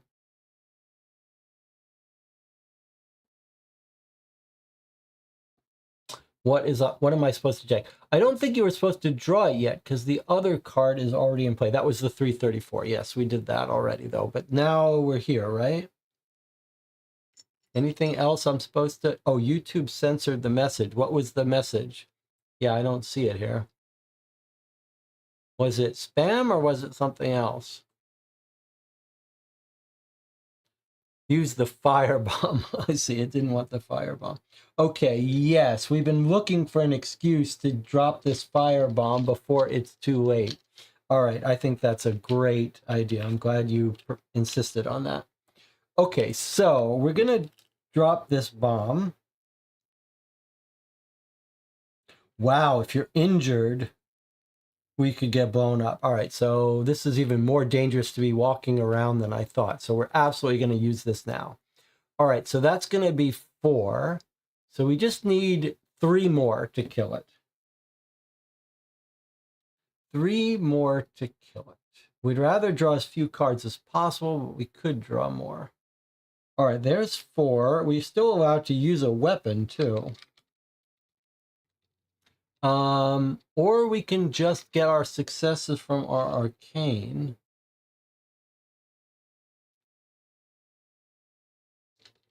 So let's see. We don't really need... Do we need shields? No, it's not going to do... It doesn't do any wounds. Where's a good old-fashioned... Well, we could use this guy for it. We just need a couple of flags. But he doesn't have flags, but he does have... We do have fists.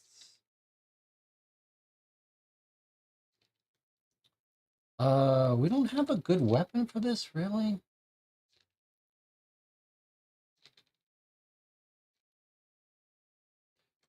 I mean, maybe we just use that. Okay, look, we take our dead guy and we wear our brigandine. That gets us 2 flags. That triggers him for 1 success. That's 5 successes. That's right there. 5 with these good items. So 5 successes. We just need 1 more on our... No, we need 2 more. We need 7 total. Let's not forget that. But we've got nothing else. 1, 2. That triggers that. That's 1. Plus 4 is 5. So we just need 2 more successes on our own. Is that right?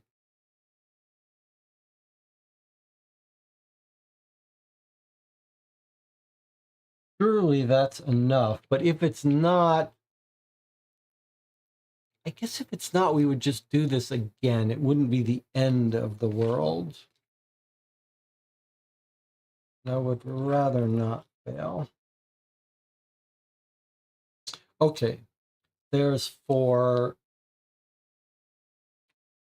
4, 5. We need 7. So I just need 2 from this. This just seems overkill. But let's not mess it up. Okay, here we go. All right, so we didn't overkill by that much, but yes, we've got 4 on our own plus 2 flags. That's 4, 5, 6, 7, 8. That's enough to kill it. All right, so probably I drew too many, but everything paid off. And we're exhausted. We made it through, but we have to lose 5 more cards. 1, 2, 3, 4, 5. Ouch, that hurts. Probably should have been a little more conservative about cards, but we did one-shot it. And we used up our bomb, which is what we wanted to do. Everyone else is fine.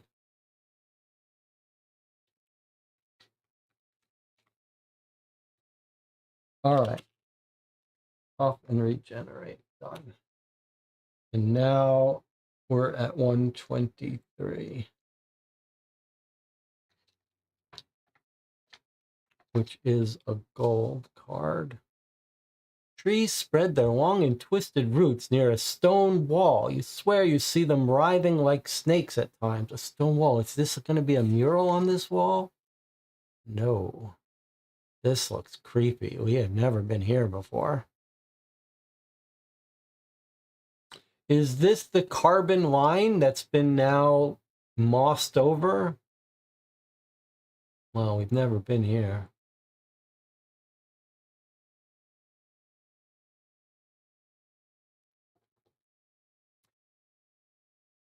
Well, there's no more. This is a dead end. There's no more to the right, the left, or south. It's only, we can only look at this area. So I guess we're going to go down there and look at it. Would you look at that? Have you seen that guy's video? He's a comedian, and he's got a couple characters, and one of them is this guy who just says, "Would you look at that?" And he goes to this guy washing his card. Would you look at that? No, look at that. Check out that video. It's pretty funny. I'm not doing it justice. All right, we're going to walk over here. It's expensive to walk down here, but that's what we are. We're explorers. So 1 plus 2. We need to draw 3 cards. We can keep one of these. We can keep 2 of these. All right, let's go take this rest card. And spare no effort is pretty great. I'm going to give up watchful and take spare no effort instead. All right, so here we are. Before we continue, we're going to do our rest action with our sleep wool. So resting gets us 5 cards and a 152, which we probably... Oh, what was this doing in here? I think we still have that. 152, which we already have. That's confident. So actually, the sleep wool is not doing us any good, but might as well rest when we grab this card. So 5 cards, and then 1 can come back. 1, 2, 3, 4, 5. And then one of these we can take back into our hand. We could take this one back. 2 random symbols is pretty fun. Reflex is 1 symbol. 2 flags. I think, now perseverance is tempting too. So is determination. Boy, these are all good. I guess determination is always the way to go. Okay, and then second wind gets blocked.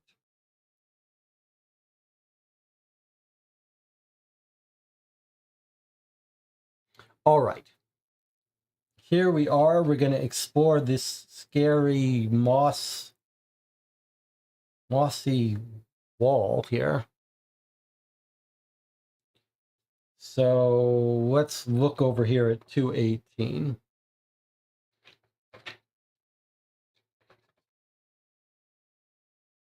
A blue giant is rolling on the ground, wrestling a huge root that is trying to choke them. Despite their impressive struggle, the outcome of this confrontation is not very doubtful.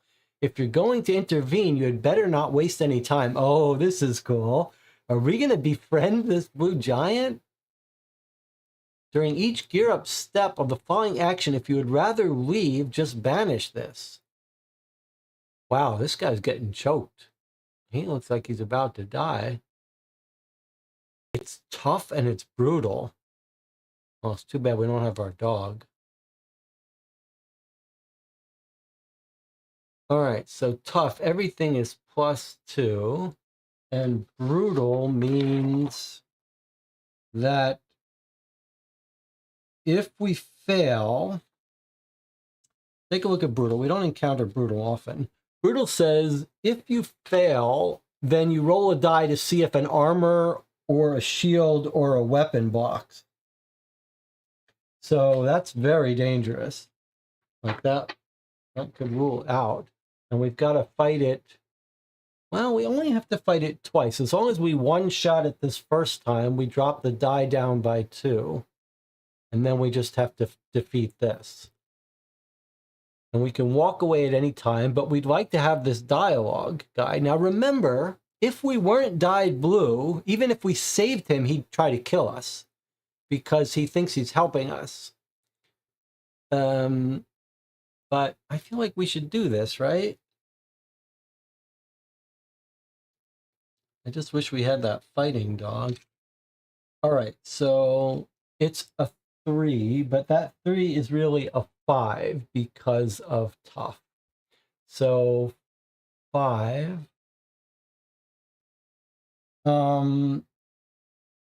Okay, so 5. Let's see. What have we got here? We've got a whole bunch of items that we can use for fists to fight. So we could generate our Unleashed. We should probably use our Unleashed since we get this one back so frequently. So that's 3 fists. That would get us 3 successes. So we just need 2 more. And we can generate this one if we need it. That's 4. And call up 2 more cards if we need it with this one. So we just need 2 successes here. 3, 4, 5. We might as well bring a companion to help us fight. If we get flags, he can use those. Although, where's our stranger? Where's the traveler? Because he doesn't even care. No, he does care what symbol it is. Okay. So I'm just going to draw 2 cards. If we get no successes, then we still got 3, 4, and then I can draw 2 more cards. Okay, so here's our 2 cards. Well, we only got 1 success plus 1 symbol. So I should have brought that dead guy with us because this is a pretty bad outcome for us. Okay, but anyway, there's 3, 4. We need 1 more. I could use this for the 5th, or I could use this to draw more cards. I think I'm going to go ahead and use this. 3, 4. I'm going to draw 1 more card, and that should be enough. Okay, so yes, that's enough. In fact, now we have 3 plus 3 is 6. We've got more than enough to kill it. That just gets discarded. We can keep 2 of these cards. Okay, so that would have been a good reason why I should have spent these cards instead, because we'd get to keep these. I'm going to go ahead and keep... I'm going to keep this card. Okay, and I spent Unleashed, which goes back. And these guys are all fine. All right, so that one-shotted this, and we kept a card, and the die goes down to a 2. So we have a 2 here now, but it's really a 4. But we have to draw 4 cards if we want to trigger that.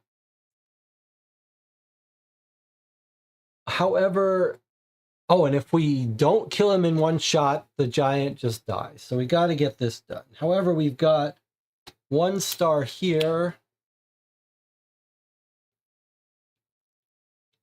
And we can draw 2 more, and that gives us 1. Let's bring our people back. Let's bring Garignac back and try to get some... Do we have any? Yes, let's wear our armor. That gets us a random symbol or flag. And I'd love to have a weapon that doesn't require us to... We just don't have good weapons that all of our weapons want fists. And I'd rather not use up my fists. All right, but I get to draw 4 cards, and we need 4 successes. So I'm going to draw, let's see, if I draw 3 cards, this lets me draw 2 more. This gets us 1 of the 4. Where's our dead guy? Okay, so the dead guy is going to give us, we're going to have at least 2 symbols. So that's 1 more. 1, 2, and then I just need 2 successes on these, and if we need to, I can draw more. Fine. All right, so we're allowed to use all 4. So there's 2 successes. Here's 2 flags, which gets us 3 successes, and then 2 more flags, which gets us 4 successes, which beats tough. We're done. We succeeded fairly cheaply. We didn't have to use any of these cards. Everyone did their job. All is good. We killed it. Okay, discard this card and read 212. All right, let's see if this giant is friendly towards us now. Once he sees the blue on us, he should be in a good mood, this guy. We just saved his life. All right, so if you are playing this scenario, which we are, and you have at least 1 objective card, have we missed getting an objective card?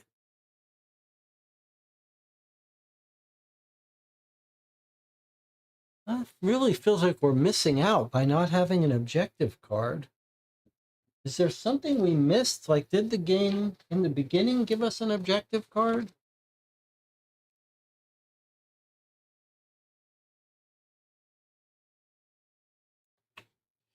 Preparation.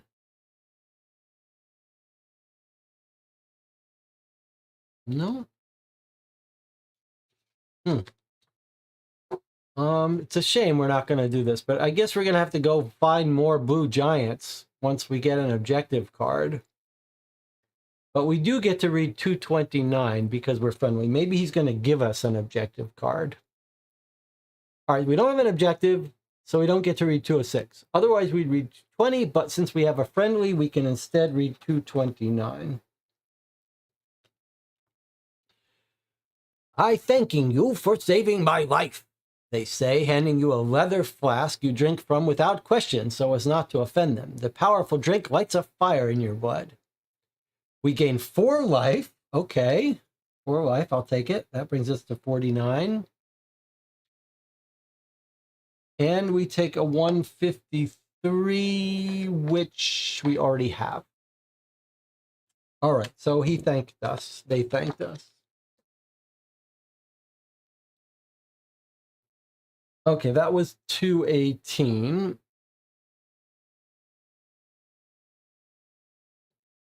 So now we're going to do 375. We need to go get an objective. I guess we're going to... Where are we going to get the objective? Here? Or at the anthill? 229 might give us some clues. Where's 229? What are you talking about, 229? 375. Let's do that.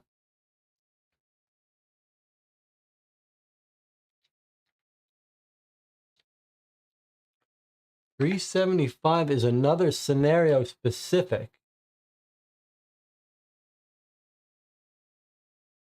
Oh, that's interesting. The fresco that the Birdman told you about is engraved on a wall, at the top of which a blue giant is sitting, absorbed in the reading of a book opened on his knees.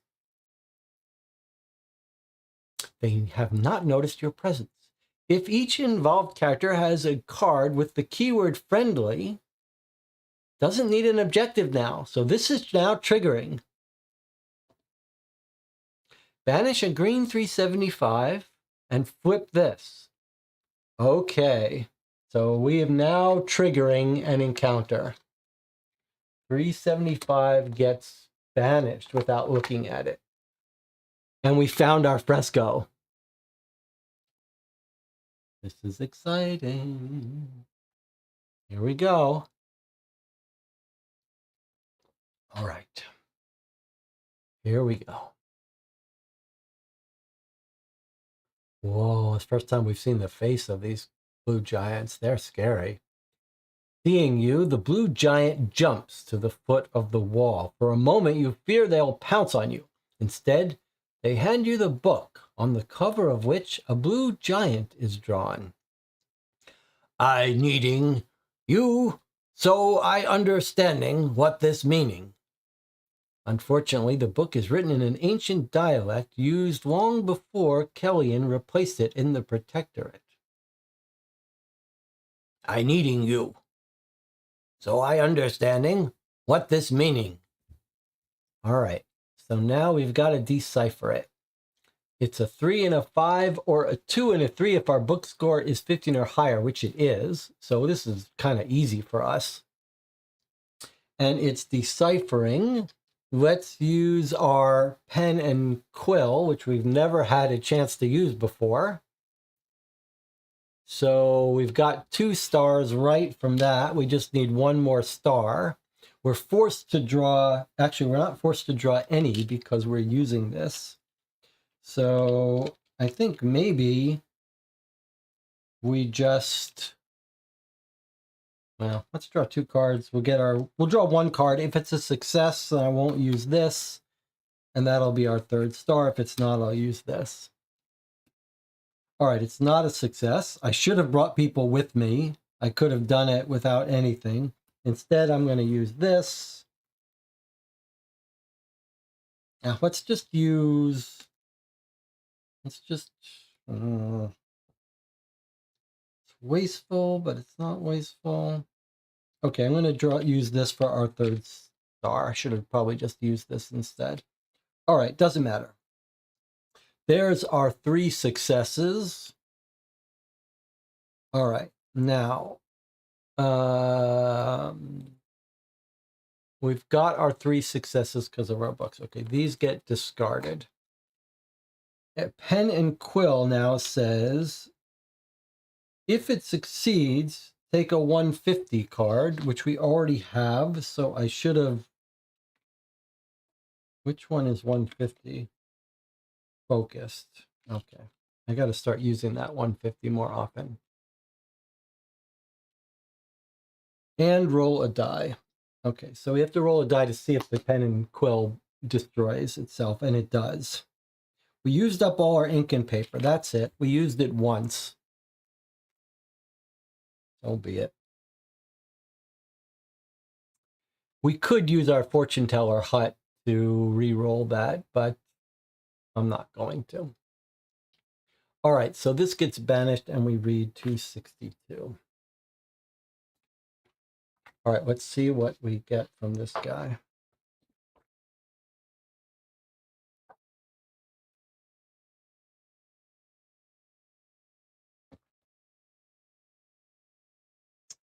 So we're trying to decipher his book now. The author does not have harsh enough words to criticize blue giants, whom he presents as abject beings, as violent as they are stupid. So, what it meaning? The blue giant asks you. Uh-oh.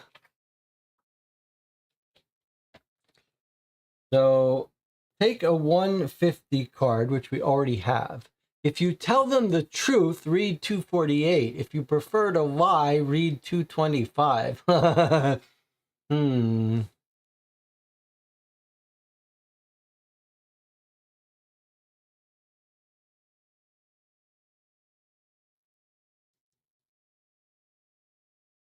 Any thoughts?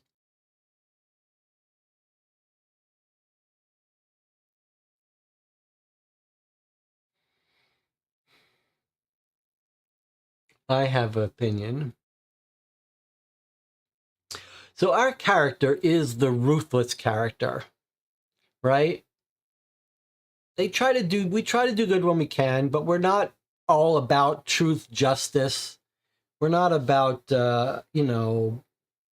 cutting our throat just to tell the truth. We're already disguising ourselves in blue. These are primitive beings who are trying to reincarnate. I think we just lie to them. Jonathan says we're already lying about being blue. All right, so we're in agreement. We're going to lie. We're just going to lie. 225. Now, what are we going to lie about? I don't know. But yeah, let's not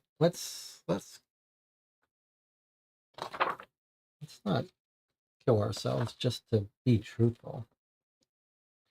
Okay, you make up a believable lie explaining how the author has spent his life trying to learn more about the habits and customs of the blue giants. I expecting something more exciting, the blue giant replies simply. Take a 49, a glimmer, and read 256. Okay, we're still interacting with this guy. You can now observe the mural. Unfortunately, several stones seem to have been removed from the wall, without which you cannot understand the bigger picture. As if noticing what's bothering you, the blue giant intervenes. We taking stones for making our houses. I remembering what painting on the one I taking. I showing you, since you helping me. With the stick, they draw on the ground the image that appears on the stone they took.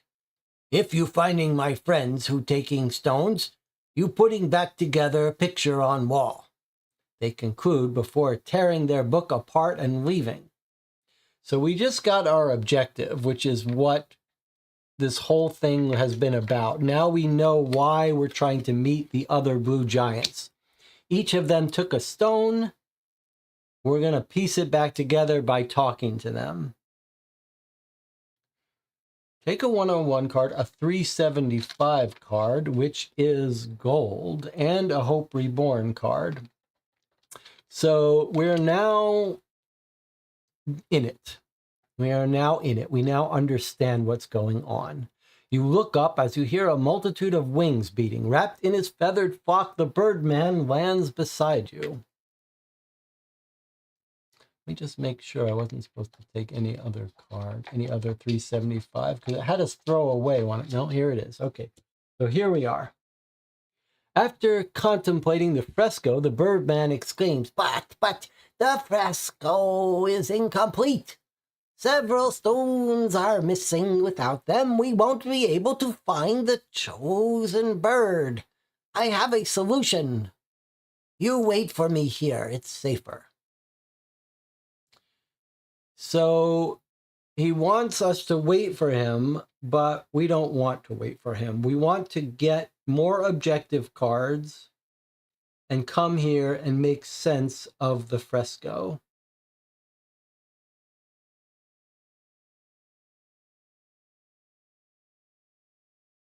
So we need 3 stones to complete this image.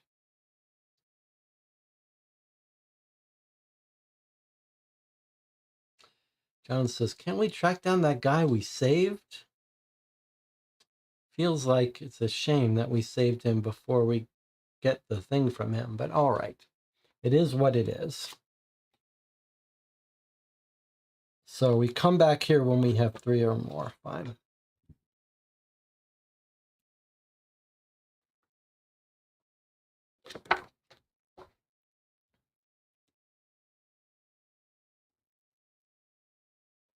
All right, so we have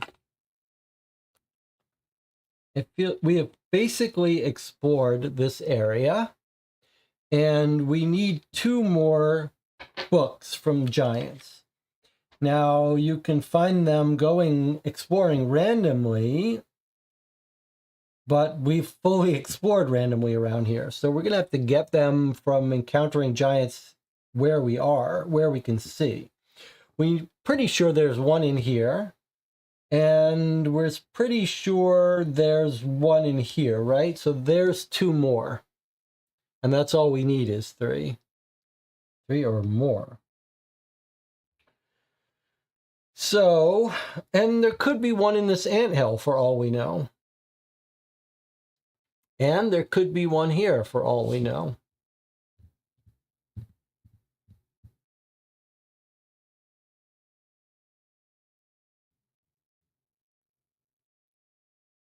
And this was the guy we just dealt with, right? He's done. He's not there anymore, is he? There's nothing more to do there, is there? No. There's nothing more to do here. So off we go. We certainly have to head up here. That's 1 + 1 is 2 cards. We can keep 1 or both of these. Brutal's not that important for us, and we have to block. So I'm just going to take authority and throw out this. Now, I guess we're here. We should probably deal with this one that needed a giant, needed an objective. So I guess we're going to do 406, but we should probably take a break first. Come back in 8 minutes. We've got a handle on this. I like where it's going. We've made friends. We've done some lying. And we're about to put together this fresco. Now, is this fresco related to the Amber Knight? Because if not, it could be the Amber Knight that's in that anthill, though, for all we know. See you in 8 minutes.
All right. Everyone seems to say we should go talk to the giants we know before we start traveling, swimming to the island. Okay, fine. So here we are.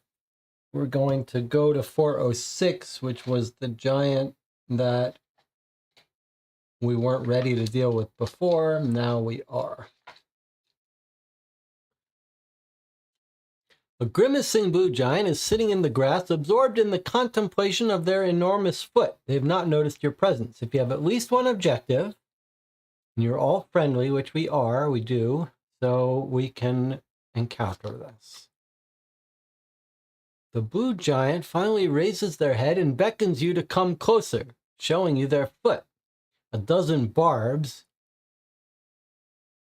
each as long as your finger, are stuck in the arch of their foot. Please helping me, taking them out. No wonder they're in pain.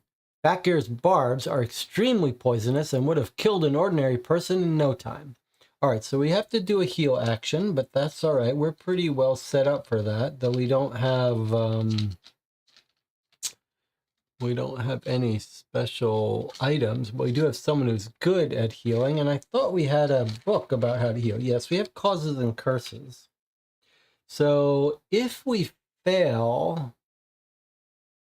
we can ignore the consequences of failure and try again if we wanted to do that. And is there anything else? All right, where's our person who's good at healing? That's Inale. All right, so she's our healer. It's a 2 and a 2. I mean, it's fairly easy to do this. We can draw as many cards as we want. And then a 1 and a 4. Okay, so it's the second step that's harder. But if you don't do it in one shot, that's fine. You just go again. In fact, this is the common little mistake I've made before. If the failure consequence is all good, you might as well draw one card at a time. So let's just succeed up here. So I can draw 2 more cards. I only need 2 successes. She's a 0, but we can use her to give at least 1. And then we might as well bring this dead guy that I always forget to bring for 1 symbol. And we can't use our armor. Okay, so I'm going to go ahead and draw 2 cards. That should be enough to get us 2. Okay, so 2 cards, 2 successes, no symbols, but we don't need any. That's that. Okay, so we succeeded on the first row, and the only thing we do is drop it down to 4. Now we have this weird situation where we can do this multiple times to chip away at it. Each time we can keep a card. There's no negatives. So unless I'm misunderstanding this, the only thing we need to do is make sure to not bring this guy, because if we fail in action, we take we might lose him. So I'm not going to bring him with us. In fact, I'm not going to bring any of these people with us. I'm just going to draw a card one at a time. No, because sometimes we want to get those 3 stars. Oh, but you can only use 1. All right, so I'm going to bring in Ale. She lets us use 2 cards. So I'm going to draw 2 and use 2. Okay, so there's 2 successes plus 3. So I've done 3 successes. So this is now knocked down to 1. We can keep one of these cards. We don't really want to. These seem better. So I'm not going to keep any of these cards. And now we just do this again. I'm just going to draw 1 card. Okay, it's not a success, but 2 flags give us a success through Inale. So that's it. We've succeeded. We banished this card. We've done it quite efficiently. Banish this card and read 268. All right, he's going to give us his stone. Tell us about his stone, I guess. All right. He says, these barbs cannot killing me, but they can making me suffering for a long time. You take the opportunity to ask them if they've taken any stones from the fresco. Yes, I using them to building a well. Remembering what was painted on it, they describe it to you in great detail. Take a 103 card. Okay, objective 3.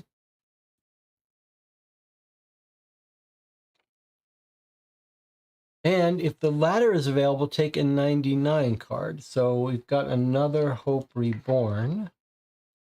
We have quite a few of those now. And then return the dialogue book. Okay, so we've helped another blue giant. We're done with this card. We're done with 406. We're not actually done with 406. There is another 406 if we want to try to encounter it again. It's not scenario specific, though. Do you want to do it and see what it's like? Or shall we move on for our objectives? We've got one more objective here, which might be enough to finish this mission. Or we can go swim across, or we can deal with this anthill. Get the objective. All right, we know we're going to want to do this. However, can you keep in mind that we have to go home eventually? So we're going to have to be going up through here anyway. But yeah, we're sure we're going to want to do this, so we might as well do this. All right, so I'm going to move up here. Do we want to look at the 406 first? No, we'll do it on the way back, because we know we have to come back here anyway. All right, so that's 3 cards. So we now have to, there's 2, and we need to revive our health, and we're playing on normal mode. 1, 2, 3, 4, 5, 6, 7, 8, 9, 10, 11, 12, 13. So 13 health we lose, which brings us down to 36. Okay, it's getting a little scary, but we have food to eat if we need it.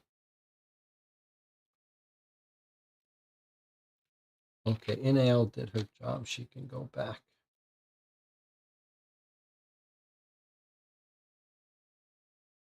Okay, 3 cards to walk. There's our 3 cards. We could keep one of these if we wanted it to. Run away from a fight.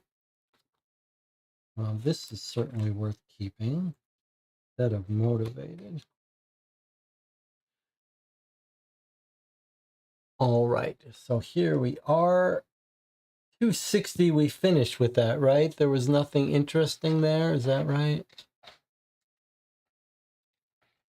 Yeah, 260 we're done with. All right, so we're walking up once more to here. That's just 1 card. We can keep it if we want to. It's kind of a fun card for what we're dealing with here. I wonder if for fun, yeah, let's take it for fun instead of Jack of all trades. Seems like we might need it more in this finishing part of this quest. All right, so now the group doesn't want to go across this ravine for fear it's going to wash off our blue, even though we can re-dye it here. But okay, let's do the one that we're dying to do, which is this one. Draw a card. We can keep it if we want to. 2 symbols, 2 random symbols for a block. Yeah, for fun, let's just take this and now we can generate any symbols we want. All right, here we go. We're doing into this little castle. 404. Take a look at it. It looks pretty cool.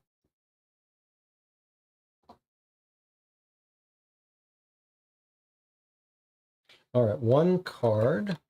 404. Now we tried to do this before, but we weren't friendly and we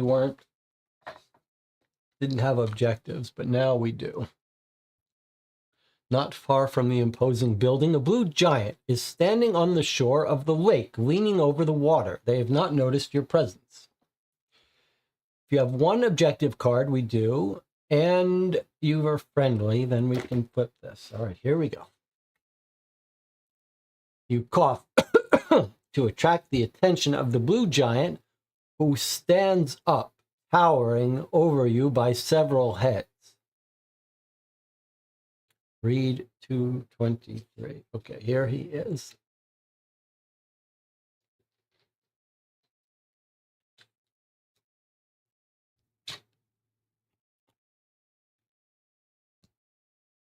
Okay, 223. Here we go. What is he going to want from us? Hopefully he won't want us to go in the water and lose our ink. He says, well, we say, greetings. I trying to put together the fresco, which being located further south. You perhaps taking stones from the wall where it being engraved? You ask them, imitating the locution of the blue giants. Yes, I taking stones. I telling you what painting on them. If you giving me a mirror. I tiring leaning over water when I wanting to see myself. There may be some out there. There may being some out there, ye say, pointing to an islet in the middle of the lake to the west, but I not knowing swimming, and the lake being very deep. So we can give him a mirror, and or we now know we can go get a mirror across the aisle. Now we have a mirror. We have our magic mirror, which has still got some use in it. So, and we were kind of thinking it might be fun to see what happens if you use the mirror, the magic mirror, so many times that it triggers a curse. So, in fact, this doesn't even say, I guess it's a mirror though. All right, so we have a choice. We can either give him this dangerous mirror. I mean, this guy might come back and get us if he gets cursed with the mirror, but we can give him this mirror, or we can go, if we're going to want to go to the aisle anyway for fun, maybe we can go there and get the mirror and use that on him. So I say we go get a new mirror and keep this, because we're not in a huge rush, and we'll just come back and give him, we'll see if we can get him a cheaper mirror before we give him our dangerous mirror. All right, so I'm going to walk back over here for one card. We could keep this if we wanted it, but we don't want it. And now we're going to swim across this lake, and hopefully we won't lose too much of our stuff. 409. If I didn't think we could get re-inked, I'd... Now there is no 409. Okay, so 409 is right here. All right, so we have to take a 2 and a 4. 2 cards for 4 successes. And it's swimming. We don't have anyone that's good at swimming, but we do have a traveler who's good at generic stuff. 2 and 4, huh?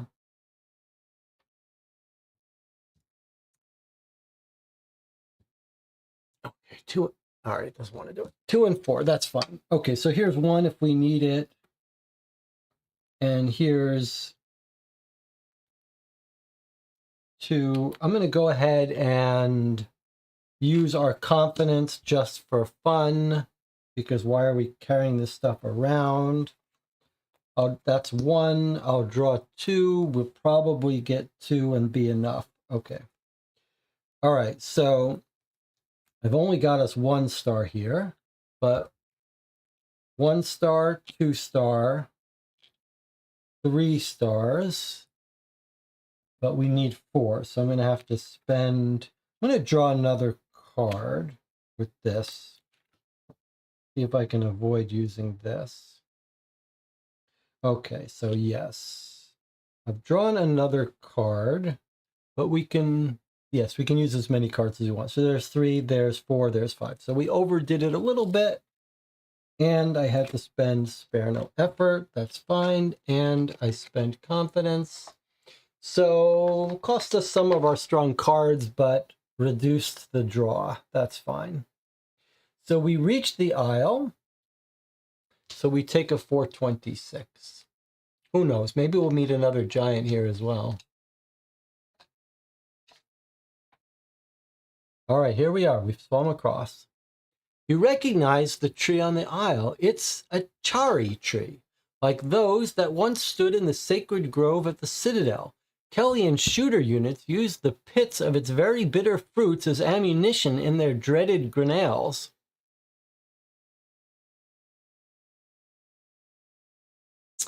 Yep, there's our egg, just as we thought. The branches of the fruit-laden tree are weighed down with a dozen mirrors that shake in the wind. They were probably hung there to protect the precious harvest from birds. Most of them are broken, but you spot one that has withstood time.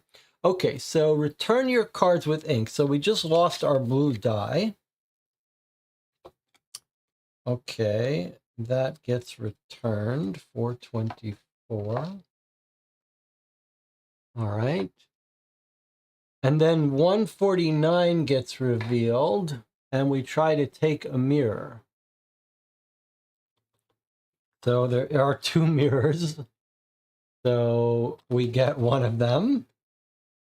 Okay, that's what we were going for. Then take a 13. If it's on our side, we get a 429. Do we know what a 429 card is? It's going to be some berry or something? Okay, let's see. The question is whether we want to try to spend... Okay, so we got Jinx. Now, the question I have for you is, do we want a 429 card? Do we want to spend some of our glimmers to get unjinxed just so we can see what a 429 is? Do we know what it is? I don't know what it is. There's only one. Jonathan says do it. Okay, so I'm going to spend one of our glimmers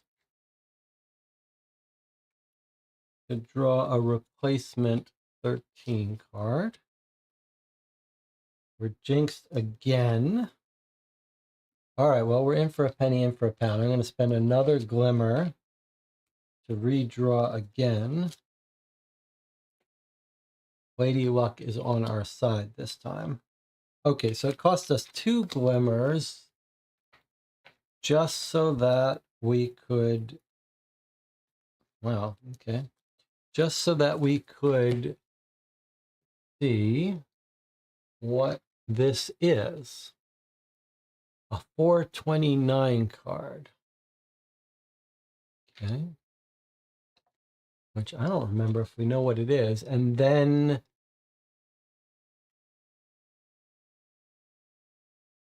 we deal with it. Movement catches your attention on the other end of the aisle. A man with a full beard is trying to covertly push a boat into the water. Hey there, wait, the man freezes. Not another step or I'll shoot. Pointing a grenade in your direction. Calm down. I mean you no harm. So we're going to have a little conversation with this guy as long as we succeed in negotiating with him. All right, so it's time to put on our you-know-what. Our elegant shoes. Okay.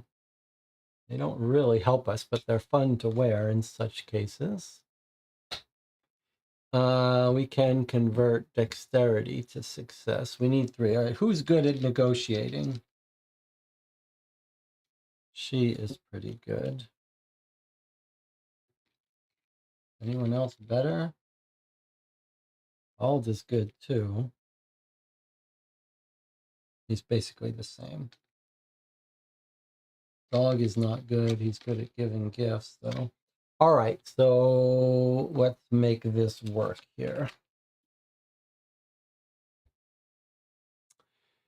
We need 3 successes. We can draw as many cards as we want.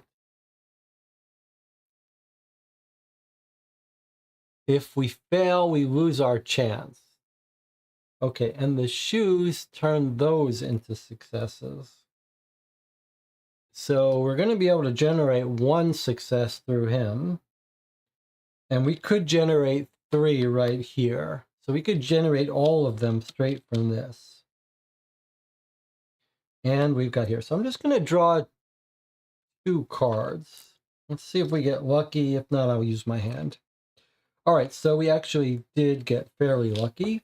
There's 2 successes, plus symbol flag is 3 successes. So there we have it. Everyone did their job, including the undead, and we could get it done with only 2 cards. That's what I like to see. So we talked this guy out of it with our elegant shoes. I guess we didn't really need our elegant shoes. And he lowered his weapon. We said, look, I mean you no harm. He lowered his weapon, and we read 155. All right, let's see what this guy who's trying to escape the island, what he has to say.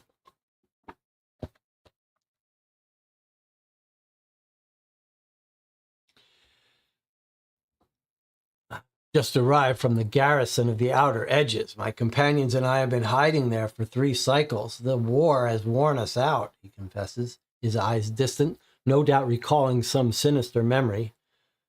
The war has been over for a cycle. There's no reason for you to be holed up there anymore. The deserter is shocked. What? I have to go tell the others. We're booby-trapped the entrance to the fort in case anyone tries to break in. If you go in, give 3 knocks, followed by 2, and then 3 again. My comrades will disarm the device that guards the entrance. You say goodbye to the deserter before returning to the shore.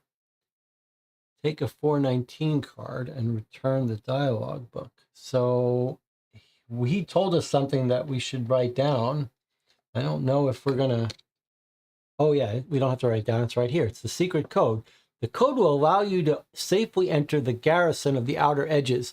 So it feels like this is the abstract version of this. We don't really need to write down how to get in, but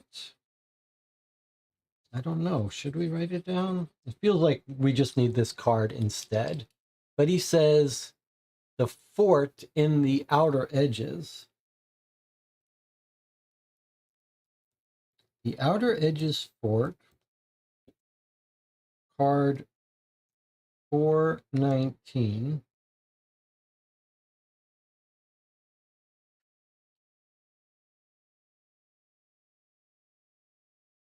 And he says 3, 2, and 3, although I don't think we need that code anymore. Okay, the outer edges fort, huh? All right. Have we been to the outer edges and this fort? Do we know what he's talking about?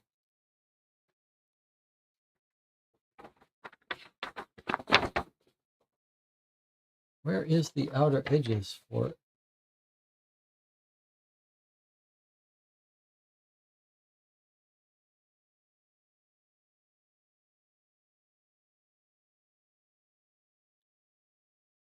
The garrison of the outer edges.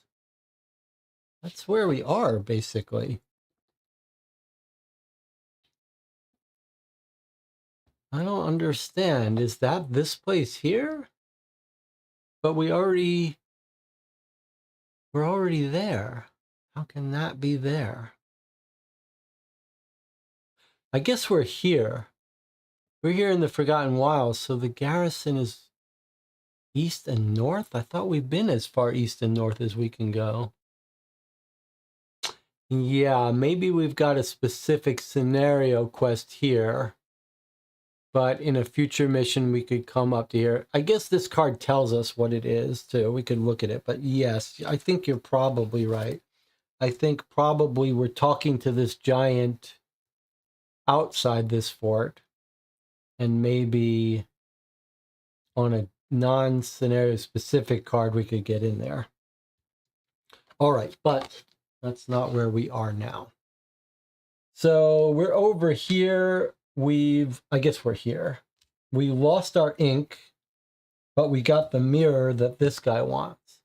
Now we just have to make sure to go back into this thing and get our blue dye back. so that these guys don't kill us. What have I done? Oh, it's right here. Okay, so what does it say? Long time 424, and we don't even have to spend any cards for that somehow. All right, so here's our blue die back again. And we take a 2 card. Oh, we get confused each time we do this. I forgot about that. So we are going to get confused again, but we are focused. We can get rid of it again, thankfully. All right, so we've got our blue die back. We can give that guy his mirror. Unfortunately, we are now confused. We could spend our focus card to get unconfused, which it seems like maybe we should, but this is a pretty easy test here. It's a thinking test. We could do it cheaply.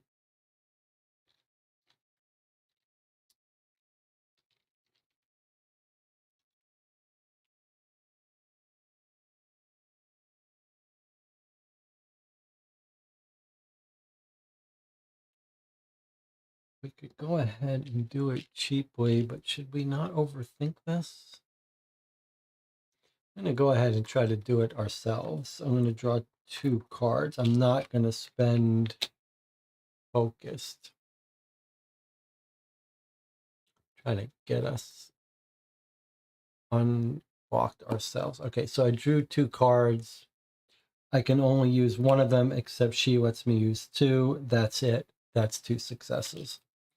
So our apprentice arcanist, and I should have brought the undead with us, but I didn't. Doesn't matter. He's taking care of this. All right, back we are. We're going to move 1 step to the right. We can keep this card. Now we're going to interact with this guy again. Is his card out? Yes, it's right here. So 223. He wants a mirror to look at himself. All right, so 1 character can discard a mirror. And if you do, read 474 and banish that card. Okay, so we're giving him the ordinary mirror.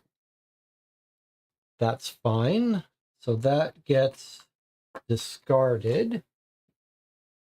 We banish this card that had us talking to him, and we read 474. And he's going to give us, he's going to give us surely our last objective that we need.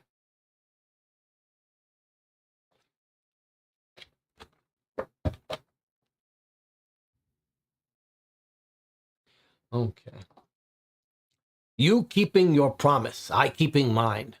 The blue giant describes to you what is engraved on the stone they removed from the fresco. Take a 102 card. Okay, that's our 3rd objective. And a 99 card, which there are no more of. We've gotten all the Hope Reborns, I guess we have, except for the ones we already ate. That's it. Okay. So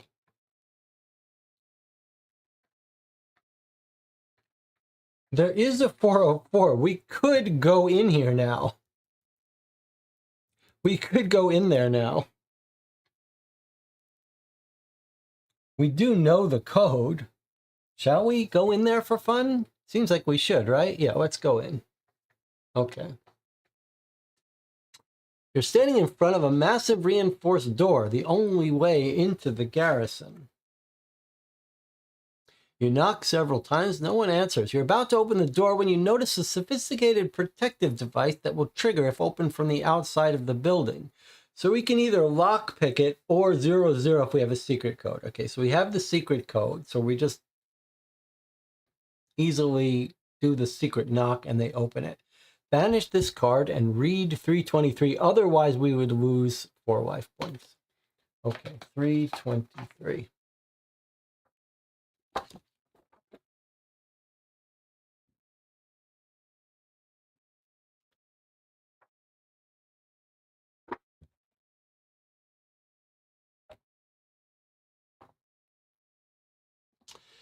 You enter a large room that stinks of sweat.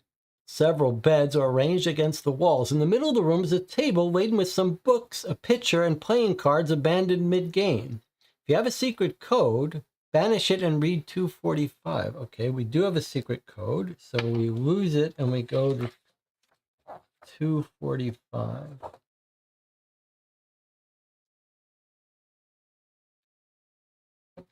All right, secret code's gone. The 5 gaunt and shaggy men face you. The deserter you met on the Isle introduces you to his comrades. We'll be able to return to a normal life thanks to you. We were just debating what to do.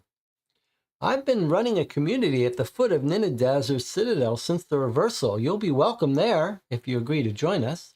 After consulting each other, the 5 deserters accept your proposal. So +2 defense and taken 99, but we've taken all the 99, so we don't get that. And then we're done with this. Okay, so we do get +2 defense, though, which we can use. That brings our defense up to 14. Can't hurt. All right, and that's it. We're done with the fort. I don't know where that one came from. That was our 404, and that got banished. Okay, so we're done. There's nothing more to do with the fort. Maybe I'll leave this out. Well, okay, doesn't matter. All right, well, we have 3 objectives. It's possible we could have gotten a 4th one from that guy we kept from dying, but we don't need that 4th one. We've got the blue die. We've got 3. We've got 4 Hope Reborns. We're in good shape. And we're just about done here. All right, so let's make our way back. I guess the only question is whether we want to deal with the ant place. I'll spend 1 card to go there. We'll keep this if we want. During the results stage, if you're exhausted or confused. No, okay. Okay, so do you want to deal with this before we go and do this? Do we want to poke that anthill?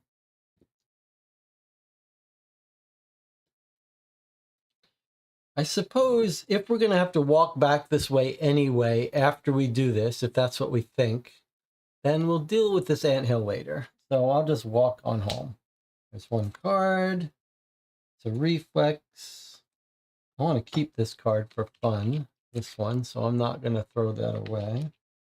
Okay, 1 more card to walk there. And then 3 cards to walk here. Good for giving gifts, good for taking a card. I'm happy with the cards we have. And then 2 cards. No, we don't need to walk anywhere. We're right here. Okay, here we are. We're about ready to do this action. So if we have 3 objective cards or more, which we do, and we're friendly, it doesn't say that, but we are, then banish this and read 311. So before we banish this, let's take a good long look at it. I mean, there's some missing stones. We haven't seen any artichokes there, right? We haven't found the Amber Knight's home. I thought it was going to be here. Doesn't appear to be, but it could be that the Amber Knight is this skeleton that got eaten by anthills. But I don't see any sign of it. Now, what about these berries? Are these berries relevant for us? Probably not. All right, we're going to go do this now. 311. Here we go. This is what this whole quest has been about. Whoa. All right, we've never seen this before. Look at this big thing. This is our thing right here. Okay, banish this 311. Let's read the dialogue first. I have good news, you triumphantly announced to the Birdman. Thanks to the Blue Giants, I've managed to reconstruct the fresco that will allow us to locate the chosen bird. You observe the fresco, taking into account the information provided by the Blue Giants. In its center is a majestic bird. It's shown wearing a crown. In all likelihood, it designates the location of the chosen bird. Look at that. Okay, what do we see here? There's more text to read, but let's take a look. We've got some, it looks like there's the phoenix bird, the chosen bird, and then it looks like there are other birds. There's like this bird.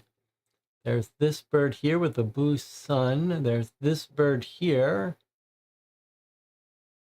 See, like a snake. I don't know what all this is. And then we've got two people here, maybe two blue giants. There's the crown, the chosen bird. Oh, phoenix. All right, let's continue reading. That's pretty cool fresco there. All right, so there's more. According to the prophecy, oh, this is the bird talking. According to the prophecy, the chosen bird will only be able to fulfill its destiny if it has intelligence. We will have to perform the same elevation ritual that we do when the leader of a flock decides to name their successor. With my people's lantern of knowledge, we will expose the chosen bird to its light, so that it will have a conscience. This will enable them to understand what is expected of them and how to perform their task of sitting on the sacred egg to put the new world back to sleep. We will prepare the ritual while you search for the chosen bird. The birdman and his flock fly away in a whirlwind of wings and chirping, and you set out once more, this time in search of the chosen bird. This is your first time reading this dialogue. Banish a green 347 gets banished without reading it. Okay. Return all objective cards and take a 446 card. Okay.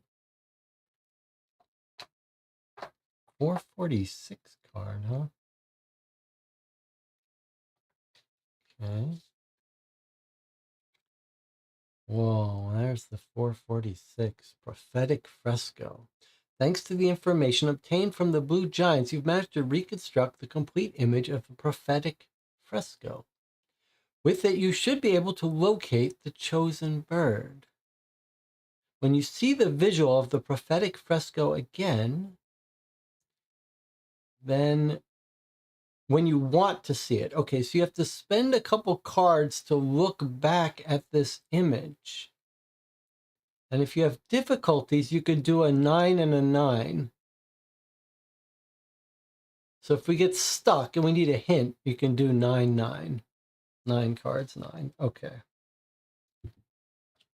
And once we put this book away, we're not allowed to take a look at it again without spending stuff. So let's take a good look at it. Let me give you a full page view of it.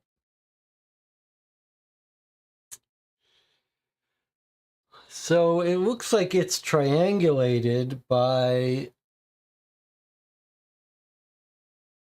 these other symbols, and we have seen blue marks on stones.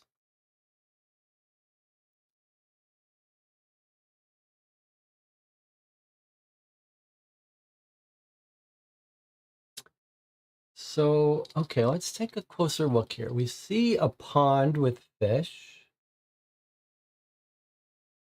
and sharks, trees, mountains, trees. And then here is a blue symbol of something I don't know, a blue symbol of something I don't like, a blue sun, a blue campfire, and two blue people. And there is the phoenix bird that we're looking for. We've got a trail here and a pond with water. And then a snake. This was like the snake tree that tried to hurt that other giant, maybe?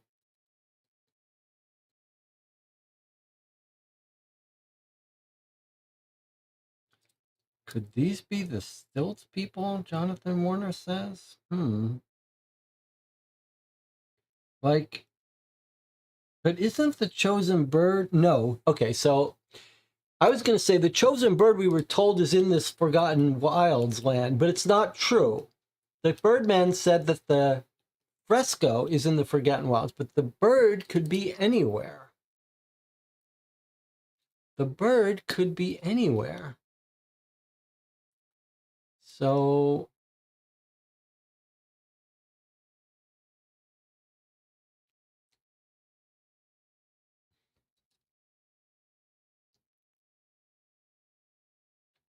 John says, I think it might be the whole world map here.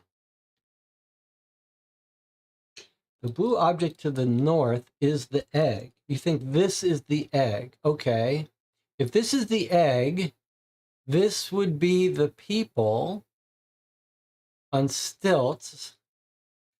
This might be where the blue giants live. And then this could be Kel.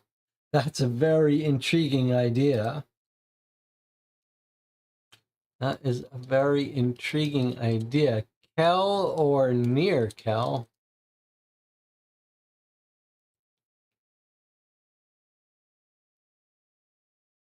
Huh. So there's the, if that's the egg, and there's the bird sitting on the egg. Okay, I like this idea, Jonathan. I think there's the egg, and there's a bird sitting on it, or he laid it. So that's where our egg is. I like that. And then you think this is the stilt people. That makes sense. Kel would be right about here. And this is where we are right now, where the blue giants live. Be nicer to know, to be able to map that, but this kind of looks like this. We're in all these vines and stuff.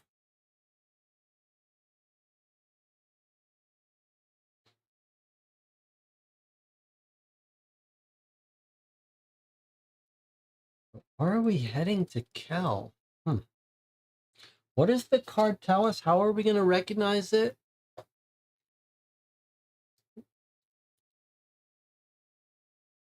So if you have difficulties, you do that. So, okay, it sounds like we don't have to identify it and draw some card. It's just that when we draw the card, it's going to be scenario specific. We don't have to take a chance. We're just going to tell us once we draw the right exploration card. Can we take a look at the map? Yes, okay.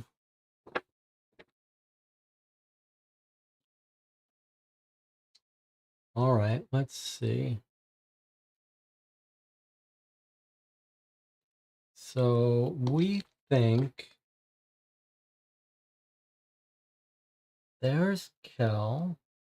This is where the stilts people were, I think. And then the eggs were up here somewhere. The egg. And the blue giants were here somewhere. You can write on this because these are once per threat. So if that's the stilts, they could be over here somewhere. I don't know exactly where the stilts are. Maybe they're over here. Stilts, egg. I think for sure that's the egg, which is up here somewhere.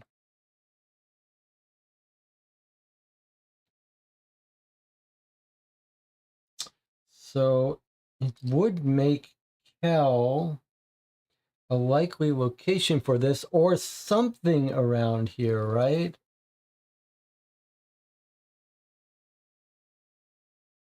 Like, here's trees. Could these be these trees? So are these?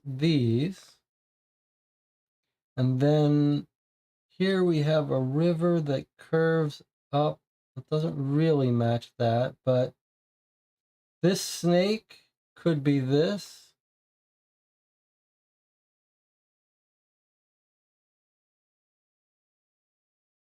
So yeah, feels like Kel. Kel or the middle of the sea or somewhere in there. Somewhere in here. Yes, it's clearly somewhere in there. Like here, look, these sharks look like they were probably the bottomless sea.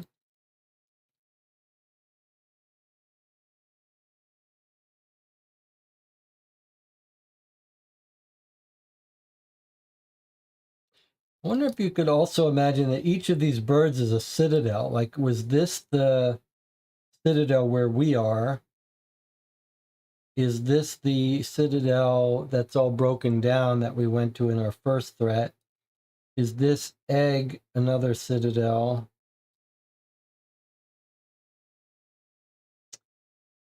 But yeah, we're going to Cal. Cal or nearby. All right. So I thought our quest was done, but we've still got more to do. All right, so we lose our objectives. Those go back. 101, 102, and 103.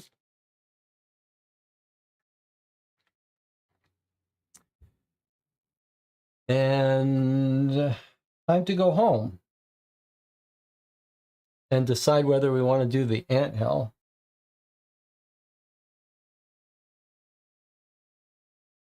I don't know if we need this blue dye. Did it say to get rid of the blue dye? I guess we keep it for now.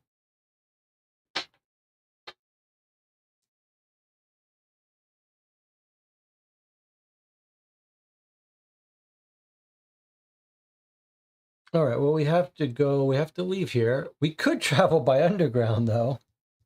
But let's just walk our way up. So 2 cards to get up there. We can keep one of these if we wanted to. And then 3 cards to get up here. 1, 2, 3.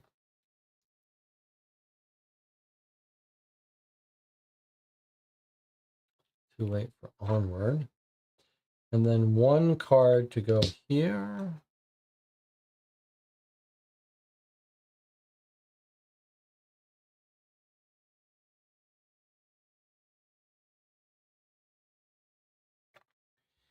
All right, do we want to do the anthill or not? Now is the time if we are going to do it.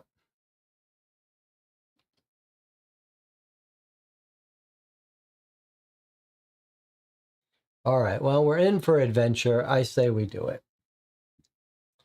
We're looking for the Amber Knight. That could be the Amber Knight's home. So we're doing it. We're not losing any chance to encounter the Amber Knight. Okay, so here we go. 0-3. And it's a reach action, which we don't really have anything to help us do. This guy can help us. No one else is good at reaching. We have to do it ourselves, but we can use this guy to help us get a success. We can use as many cards as we want. We do need to get more health, though. 1, 2, 3, 4, 5, 6, 7, 8, 9, 10, 11, 12, 13, 14 health. All right.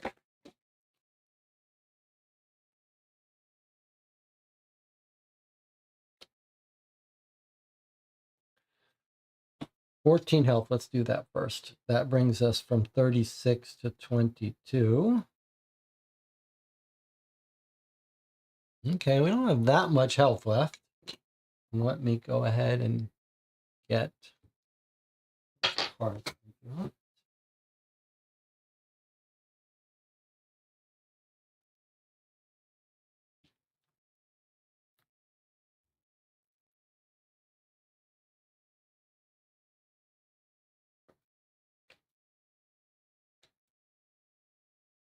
All right, we're doing something unwise. We're sticking our hand into an anthill.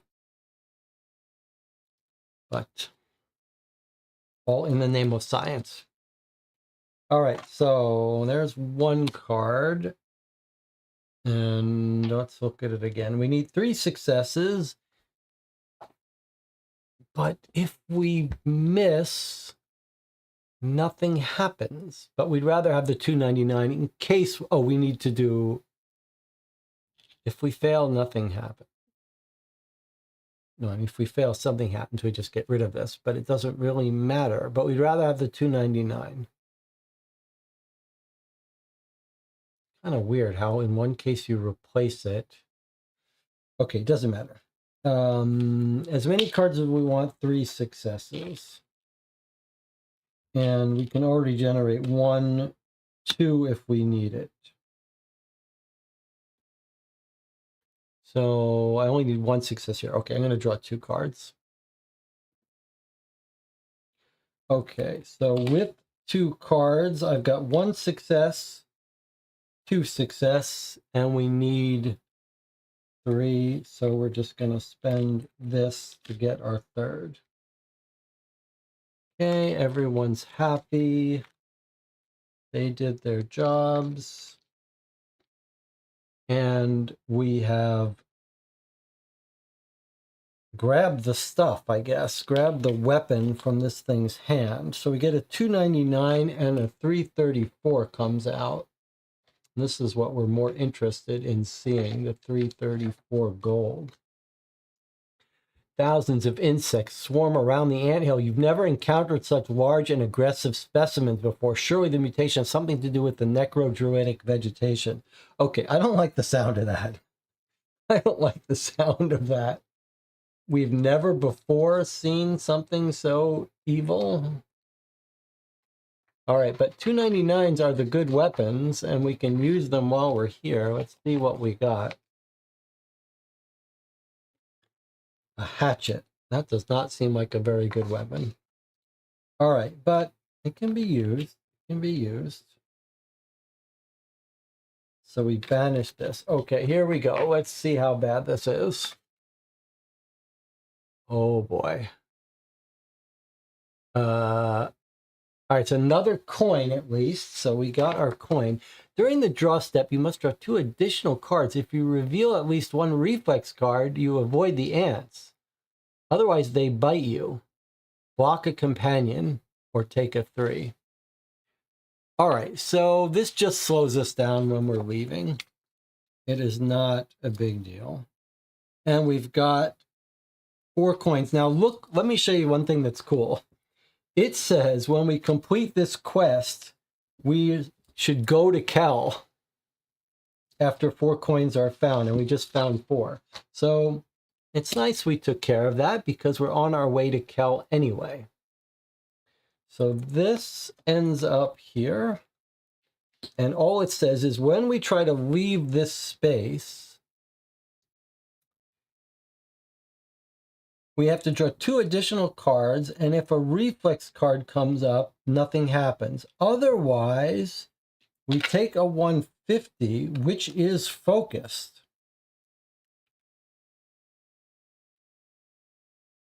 Oh, if we avoid them, we take a 150. Otherwise, we either block one of our companions, which is fine. We don't care about blocking one of our companions.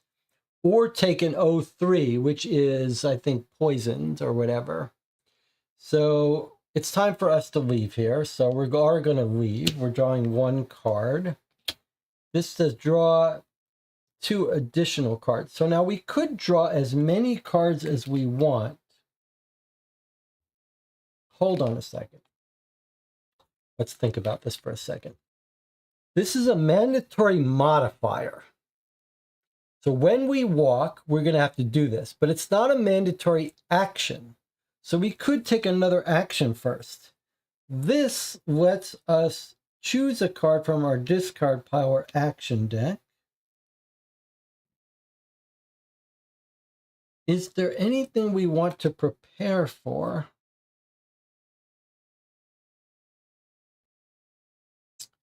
Like if there was something that let us look at these top cards that would be useful, then we could plan it out so we draw a reflex. But we don't have very many reflexes, so we're probably not going to be able to do that. So maybe it's not worth worrying about.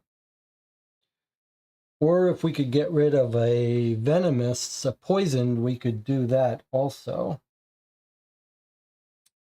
All right, I guess there's nothing really to prepare with. The hatchet gives us the 14 weight. We might as well keep carrying it for a bit.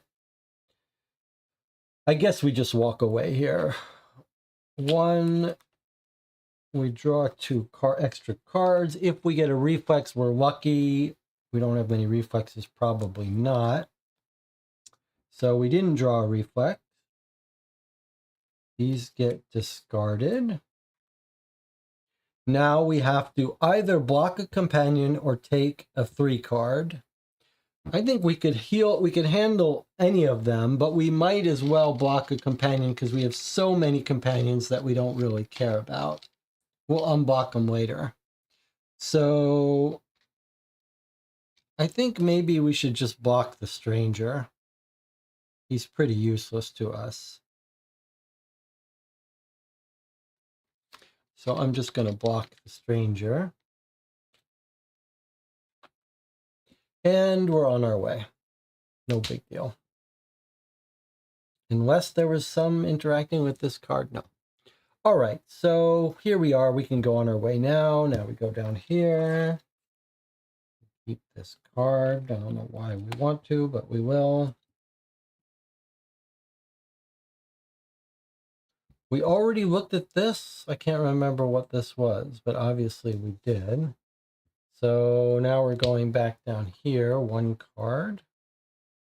Reinforcement. That's better than this one.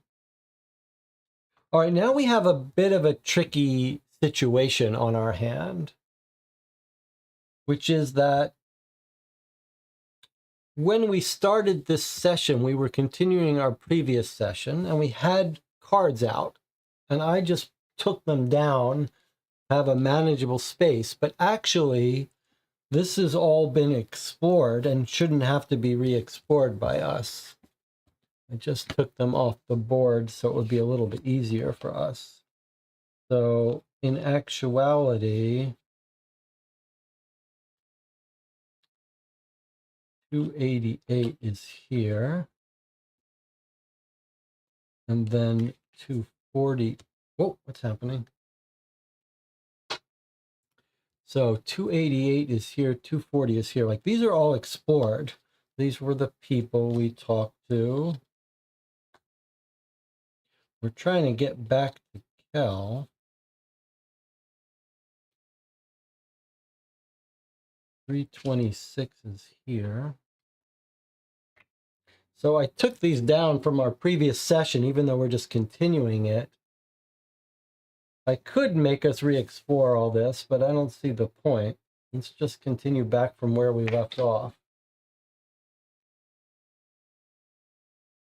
Okay. Then 362 was here.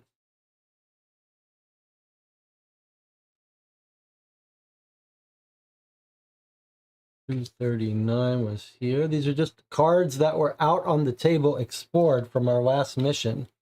379 was here.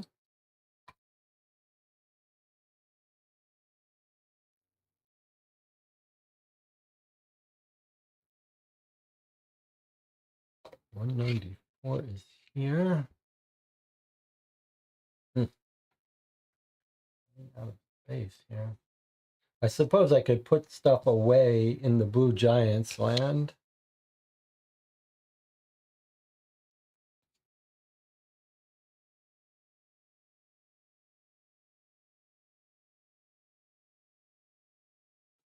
$279, I don't see. All right, so we'd have to explore from here. 359 if we wanted to go up. I don't think we do. That's where we came from, I guess. Okay, so there's our world. Now, where is Kel relative to here? Do I need to bring up the map? Did we block one of the companions? Yes, I blocked our traveler, our stranger. Zoned out. I think that means Jonathan passed out. But all right, let's see. You didn't miss anything. We're just heading back now to Kel, but which direction, where exactly is Kel? How far over do we need to go before we get to Kel?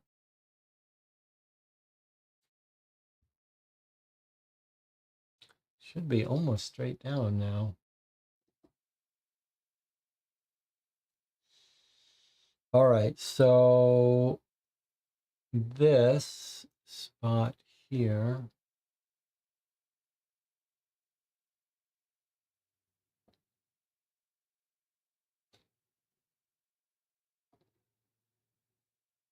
Okay, so this little T here is right here. So Kel is just a little bit east and south, right? Kel is here. We're here. So we're just going to go straight down like that, right? Yeah. Okay.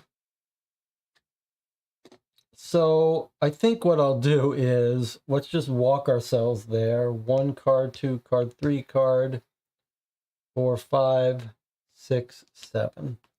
So 7 cards. Although if we got the fast movement card, let's see for a second. So we have the ability to get a card in our discard or action deck from our hand. There you go. So we're going to use Focused.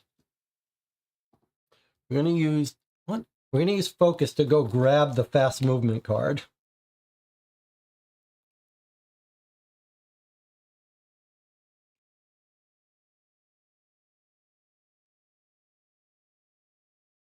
Where is our fast movement? Did we already? Yeah, it is right there on the double. Okay, so we're using Focus to grab a card from our action deck, add it to our hand. That spends the Focus card. We're going to go grab it and put it in place of, let's say, Reinforcement. And then we're going to spend it. We're over here now. 2 cards to draw to go any connected card. So we're going to walk ourselves all the way over here. Done. So here we are here. I'm going to put the rest of this away during our next break, and we'll just head straight down south into Kel. Yeah. Okay, I'll see you in 8 minutes.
We're down to 13 viewers, but Jonathan in Corsican says they're still up for another hour. Let's get to Kel and see if just getting to the city triggers it. Okay. So here we are. I've cleared the board of all the cards except what we're on. We are down to only 22 health, but we have some Hope Reborns. In fact, that's all of them. So we can at most ever get 10 more life, but we can get 10 more life with the Hope Reborn. And we have some food to eat, so I think we're going to be okay. In fact, this scenario may end, and probably will end as soon as we find the card, which is probably going to be Kel. Well, we do have that cave we want to go in, which is sort of in this direction. But I think given the state of the hour, and given that we clearly have one more mission to go, we'll try to do that cave on our next and possibly final mission. So let's just head over to where we're trying to go. We need to explore here. Looks like something we gotta fight. A mournful hoot, followed by the flapping of wings, makes you lower your head instinctively. If it's between 5 and 11, it's a false alarm. Otherwise, we have to fight a no moon, a nocturnal raptor attracted by the heat of her prey. So it's evasive 2. We've got to spend an extra 2, but we can dodge and fight. Okay, we're going to fight. And let's see if we can handle this without too much fanfare here. Let's bring our fighter. And we'll bring our guy back from the dead. So we've got 2 signals. So there's 1 success already. Let's just put this over here. Okay, evasive. As long as we don't draw 3 cards, we don't have to pay for that. But if we draw 3 cards, it's not the worst. Okay, so we've got 1 star. And then we've got the ability to generate another star. That's 2. We just need 1 more. I'm going to draw 2 cards. If we fail it, we could actually generate the 3rd star through this. Okay. So here we are. 2 cards we've drawn. That's 1 success, 2 success, 3 success. That's our 3 successes, having only drawn 2 cards. We get to keep one of these. Did I spend one of these? What did I do here? I drew 2 cards, and I didn't have to spend... I did have to spend something. 1 card. One of these cards I spent. I don't know which one. They're very similar. All right, we'll just keep that one. We'll do these 2.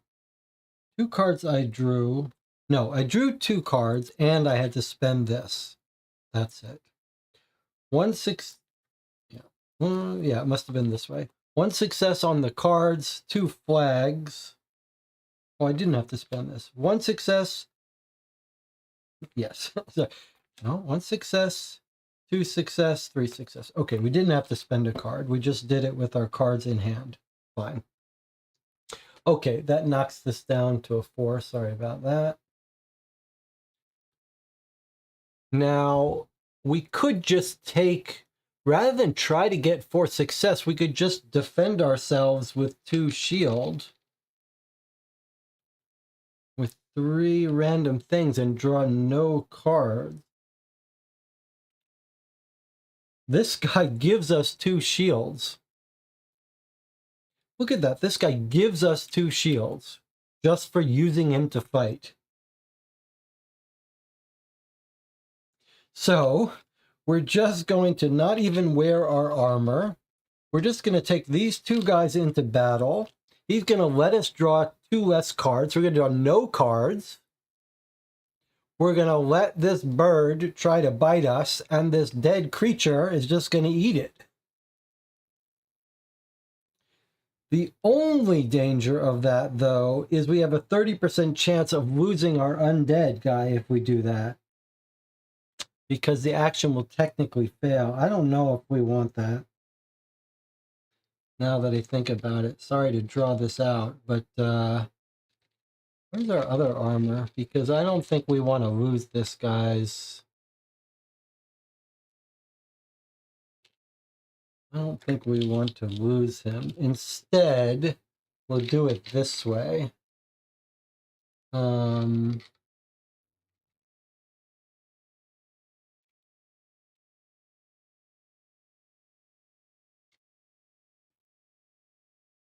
Torso, can't do both of those.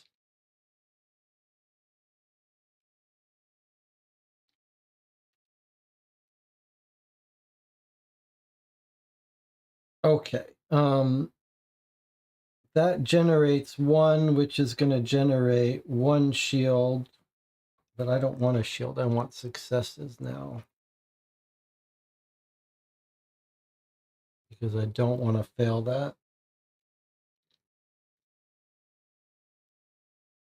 We don't need the Master Bug Pursuit.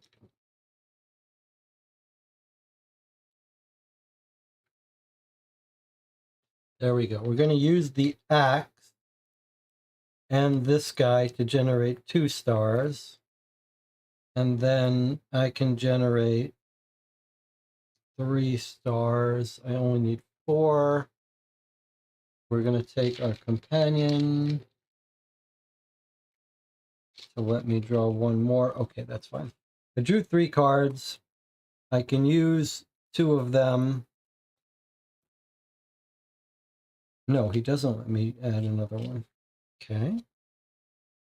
And what good are you? All right, it doesn't matter. 1 star from him. 2 stars from this. That's 3. And then 2 flags is 4. That's our success. The only reason we went to all that trouble is so that we wouldn't risk losing our undead creature. And we used our hatchet, and this is done. Okay. Sorry, that took so long. And what was I just doing? Oh, 279. Okay.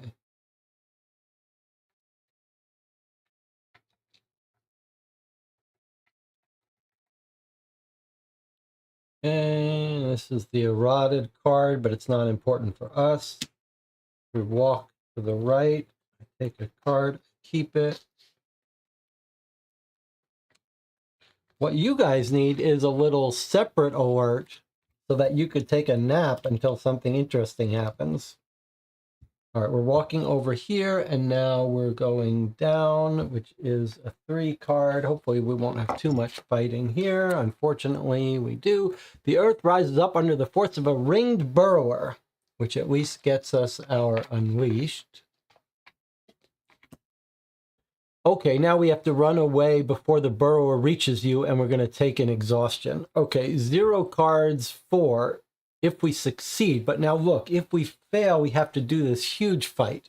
So we're not going to allow ourselves to fail this because we don't want to have to go into a whole new fight. So we're gonna go ahead and run away using our traveler. We don't care about anything else, but we might as well. It's not a fight. Okay, that's fine. We're taking our traveler with us. And nothing else is important. I'm just going to draw enough successes to ensure that this succeeds. Okay, so I can generate 1 success, 2 successes with this guy. So we just need 4. I'm going to go ahead and draw 3. And 3 should be enough.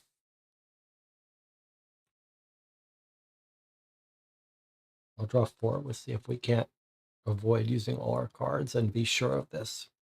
All right, so we can use as many cards as we want. We've got 4 on our own. That's it. It's done. But we still have to take a 1 card. So We've gotten exhausted, but it's the exhaustion that you can cure yourself. We're not already exhausted. This is done. We're going to cure ourselves right now by taking a rest. We're going to use our Sleep's wool to let us get more out of this sleep.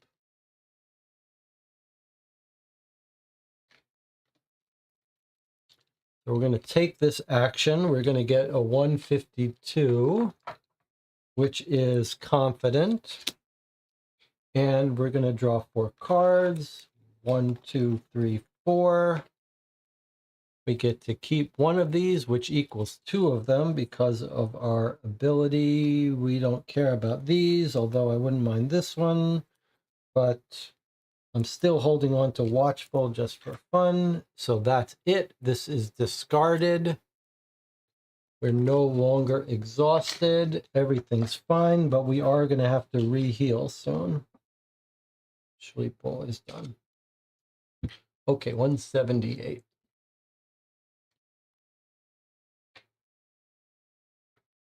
We're hoping we're going to run into a mission-specific card at some point as we approach Kel. Okay, here's 178. There's the bridge. We got to walk over it. So 2 cards. We get to keep one and put this card into play. Here's our 2 cards. I'm keeping this Watchful card here just for fun. I don't really want it, but I think it's fun to keep it. So there's 2 cards, and then a 79 comes out. All right. Not to fear. I think once we get to Kel, this game might take care of itself. Here's the 79, and we move on to it. All right, now we want to go straight south. So our next step is a 5 card. We've been having lots of fights. Let's see if this is any different. It is different. It's an Unveiler. All right, so 68 comes out and an Unveiler.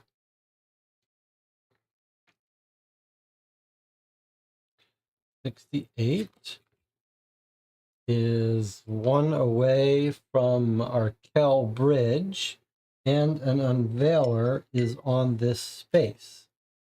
So we're going to walk over there for 1 extra card. I'm keeping these cards just for fun. The Unveiler card is done. We're going to, I think I just walked over here. Okay, so here we are. We're going to dig up that Unveiler, right? I think we've got a dog that's good at digging up Unveilers. There's the rules for the Unveilers again. We're going to dig for 3 cards, but now we've got to get health back. 2, 3, 4, 5, 6, 7, 8, 9, 10, 11, 12, 13, 14 health. All right, well, we are down now to 8 health. So we are at risk here. We are at risk of dying. This is as low as we have ever been. However, we do have our insurance policy, and we have stuff we can eat to get our health back. So if we run into some danger, we're going to take care of that. Jonathan says we must dig, even though we're tired, and we might get the teleporter again, we must dig. All right, so here we are. We're going to dig. Can this dog please help us out for once? He's mainly just for show. Oh, he does let us dig for free. That's his one thing he's good at, this little pet horn. So we don't have to draw any cards. We just grab ourselves a 400. Okay, there's still 3. All right, here we go. You pull out a massive chest with a triple lock decorated with glyphs. If you'd rather go on your way, discard this. Otherwise, we got to do this. If we fail, we get all confused and stuff. But we do have a woman who's good at this stuff. And the dog can help her. I mean, he can't help, but he could hang out with her. All right, so let's do some spell casting. She'll let us get 2 cards to get 4 success. And then we could get, with 2 cards, however many we get, we can get an extra one and an extra one and an extra one. So we could generate 3 stars with her right here.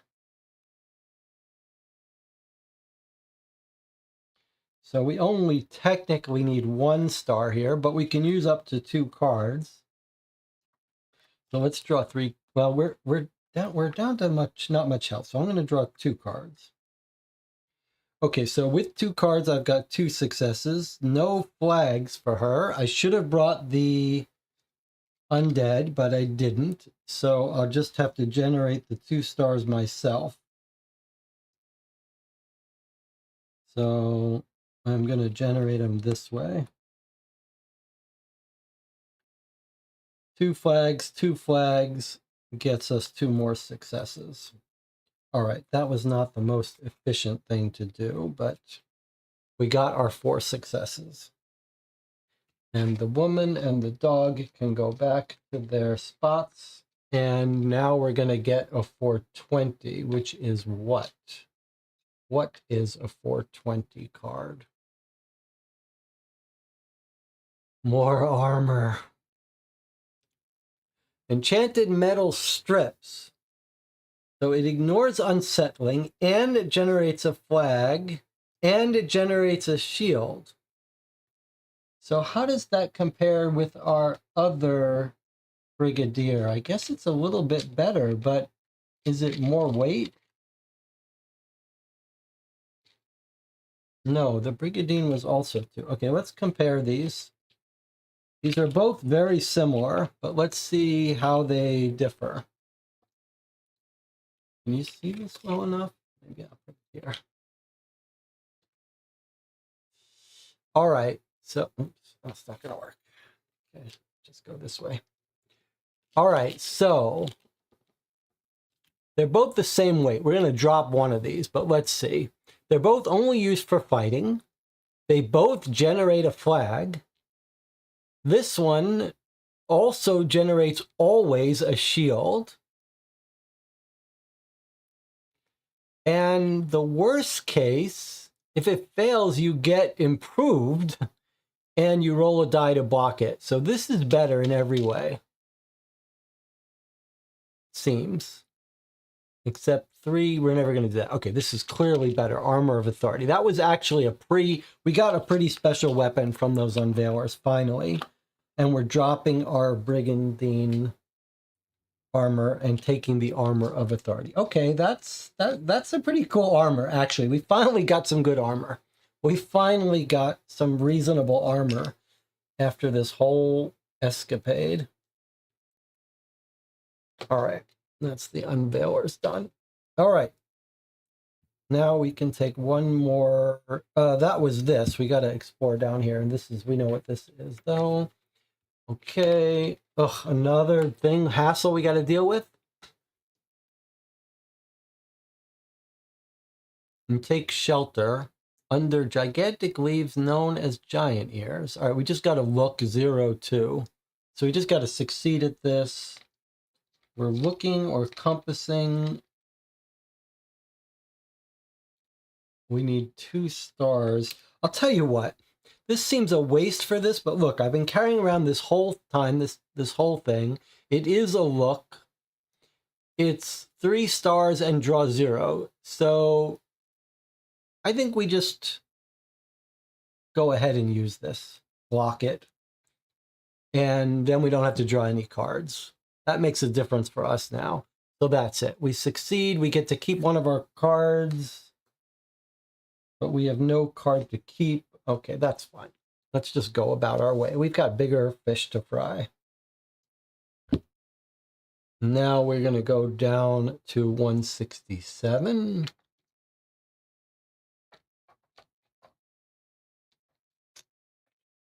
$167 is not mission specific. It does have mission specific cards, but not for us. The ramparts of Kel can be seen to the south.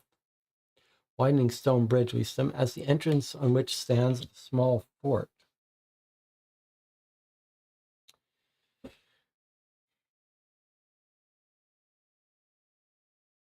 All right, so now we should give this some thought. Like we know we know this flying bird is at Kel or near Kel. And it was a little bit of a phoenix. So before we walk into Kel, is there any chance that that bird is instead in this castle or at this sculpture, the Tower of Kel?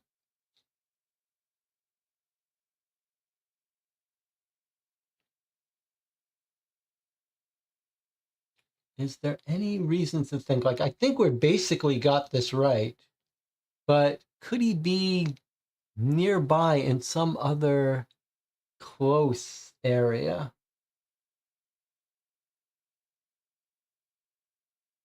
I mean, we could walk into Kel. We could walk into this entrance to Kel to see if that triggers it. But I don't, it seems odd that it would be in Kel.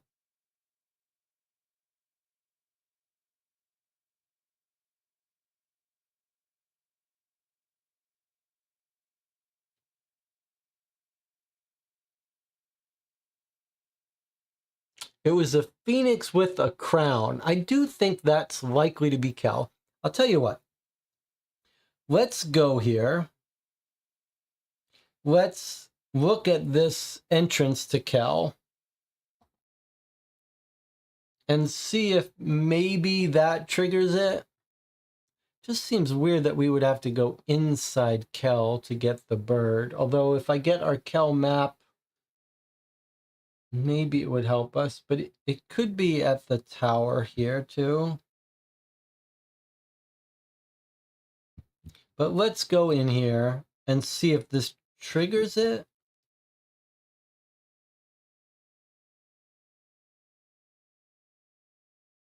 I don't know. What do you think's more likely?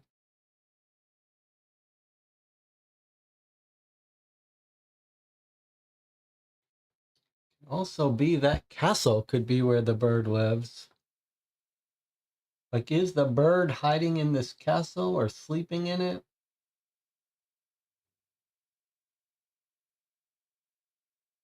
Is there anywhere else he could be? Like, what about here? Is he on this little throne? It was a phoenix with a crown. That feels like it should be Kel to me. I think Jonathan was right the first time. It's just, it could be on the statue. Look at the tower first, says Jonathan. Okay, so we're going to look at the tower first.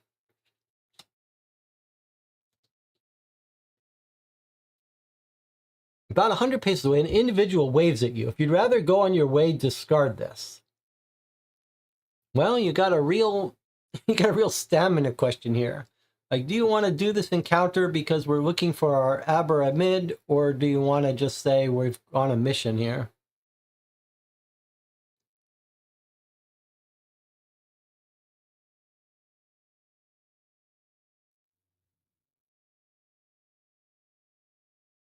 Let's see what Jonathan says about this.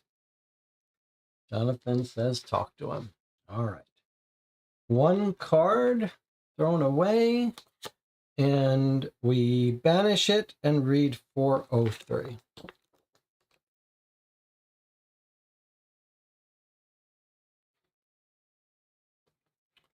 All right. Well, it's a rather serious entry here. If you have anything of value, I have the means to get you back on your feet, the woman croons before unloading a heavy trunk attached to the side of her donkey. She stretches hands on her back. The roads aren't what they used to be, are they? I have just the thing for travelers who face the dangers of the wild. She announces as she opens the trunk filled with jars and vials. There's something here to treat every ailment. My remedies are guaranteed to be of the highest quality. Highest quality. Thanks to the ingredients I risked my life to gather. She hands you a bottle emanating of sulfurous scent that puts your mind in place. Take a 150, which is focused. So we'll take it. If we turn down our offer, we just returned it. Otherwise, return 1 card barter to drink the beverage. Try your luck. If we're lucky, we get rid of a weakness and get 5 cards. If it's jinxed, it gives us a headache and we draw a hand card. I don't think we want to mess with this, especially since one of those 13s can be a jinxed, bad jinxed, so we don't need to drink. If we had a weakness, maybe we would. All right, we're just going on our way. We don't need your potion, lady. Thanks for nothing. All right, we still get to be focused, which is good. All right, 238. Let's see if we can't find the bird hiding on the column. It does make sense that he'd be able to hide there if he was alive. I mean, if he's a real bird. Maybe he's just actually sitting there. All right, so we're going to walk over there. That takes us 3 cards. We can keep 2 of these, which I will. I'll keep a reflex and a spare no effort, which is a great card. All right, here we are. We're going to look up at the sky, at the tower. 224, 1 card costs us. Let's see if we can see the bird up there.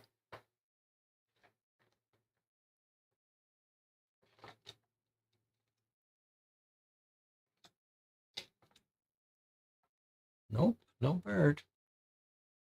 Monumental column identically resembles the one depicted on the city-state's coat of arms. Building it must have involved huge effort.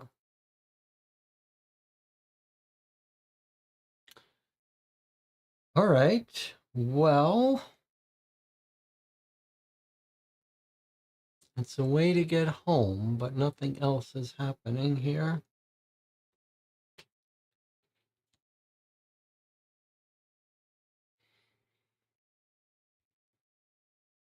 Okay.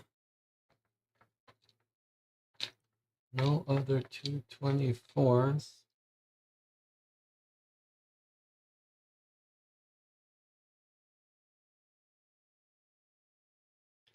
All right, well, oh, I can, well, I guess we're going back to Kel, right? Unless we think it's underwater. I mean, unless we think it's in this castle.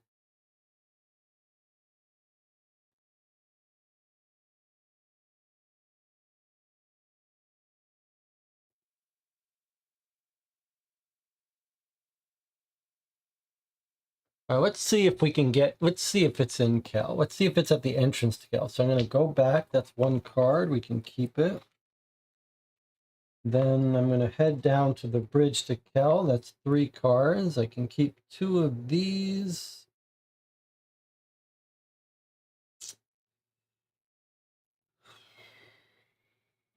I'll swap out that one. All right, that brings us down here. I don't know if there's any point in us looking at that, but let's see what happens if we try to talk to these people and ask them if they've seen a giant bird. I'm afraid not. It's just a way to get into Cal.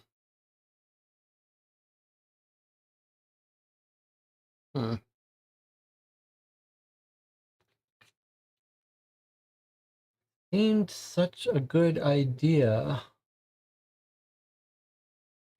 Seemed like such a good idea.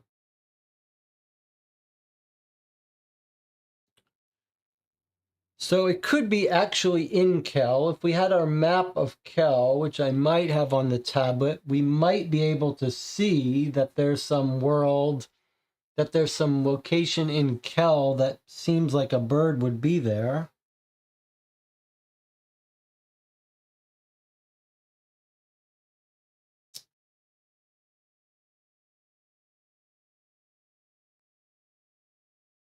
Hmm.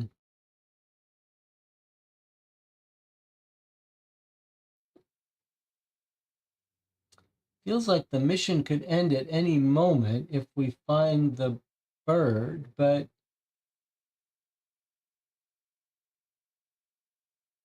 we could take a look at the map again.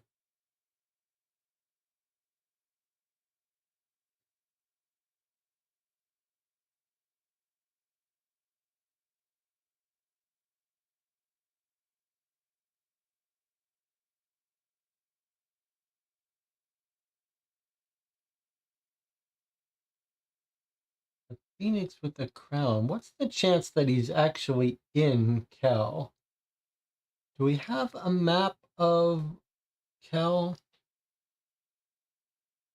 Maybe if we saw a map of Kel, we'd be able to see where he would be. I mean, there is that castle at the end of Kel, right? That like was the king's castle with the crown. Like, wasn't there some castle in Kel with the crown? Why don't I have a map of Kel here? That would have helped us. Like all the way down when you go south in Kel, there's some. Oh yes, we've been in Kel. Kel's a pretty big city actually, but yeah, we've been in Kel for sure. It's pretty interesting there, but I don't seem to have a map of it. That's unfortunate.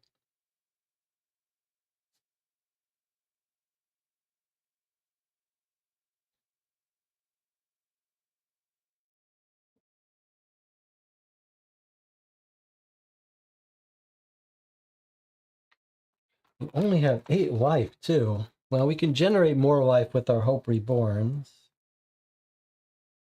Huh.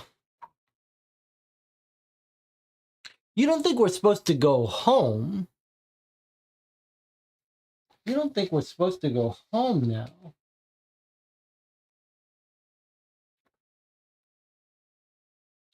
Find the chosen bird. No, we have to find the bird. I'd rather not go home without finding this bird.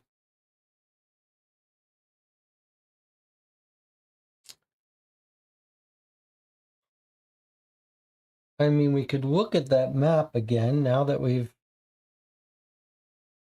seen. The problem is, like, going into Kel, going all through Kel. Kel's a big city to be searching for that bird. We do want to go into Kel anyway because of the coin quest. It's true.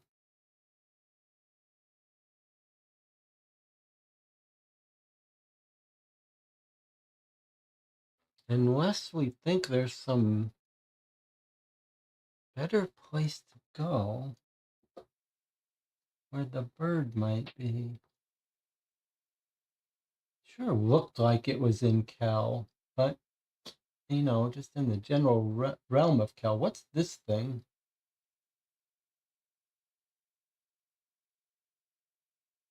Traps, magic. It was a phoenix, so is there any fire anywhere? Is it possible it's by the smoking plains where the fire was?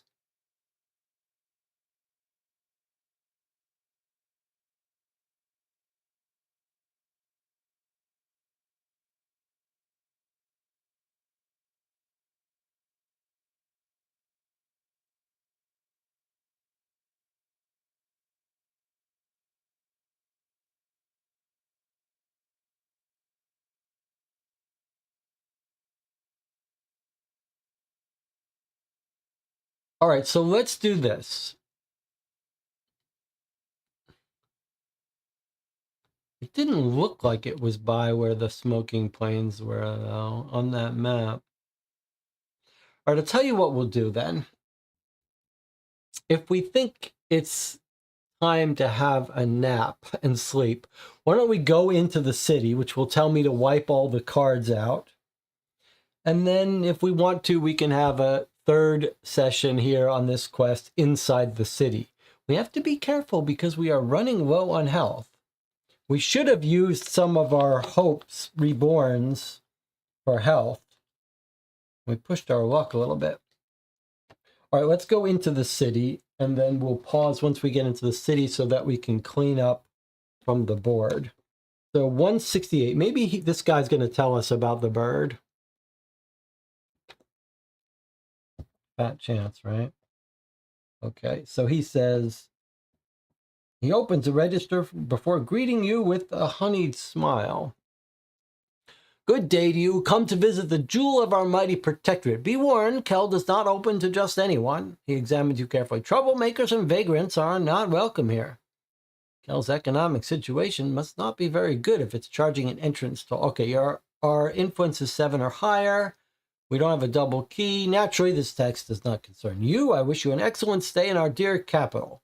Discard the card that enabled you to read this dialogue and replace it with a 139. All right, so we don't have to pay the tax because we are so well respected.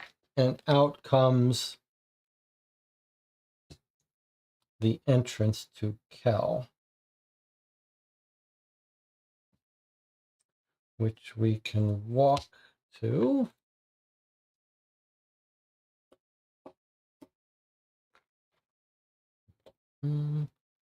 All right, and then I guess one of these is to leave. I don't remember. Oh, this is some store of some sort. We're on some island. Maybe we should check the map for that. But I guess we'd go into the city now. 243.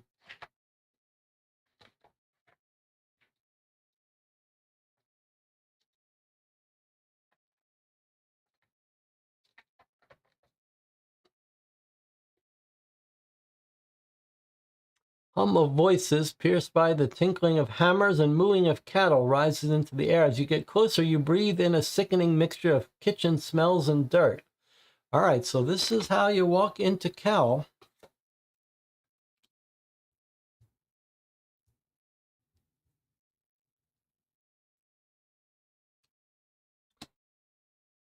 All right. So when we're ready to end today's session, we'll just walk into Kel. Should we take another look at the map before we end the session? We have to pay for it. We have to get 2 successes.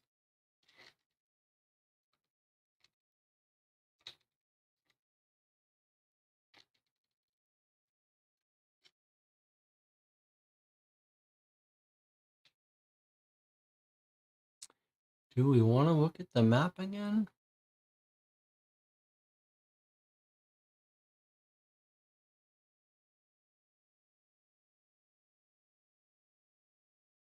It's a pretty cool idea that it would be in the city. I mean, pretty epic to make us go into the city. Of course, we could just pay those 9 successes and get a hint, but I feel like that's not really our vibe.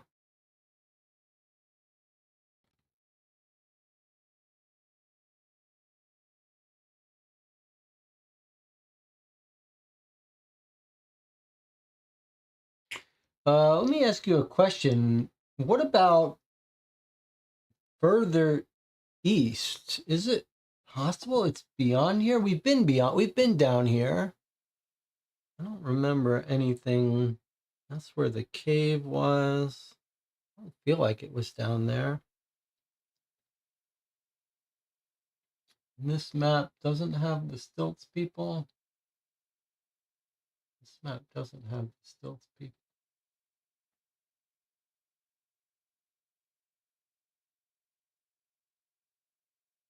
Here's where the stilts people and the smoking...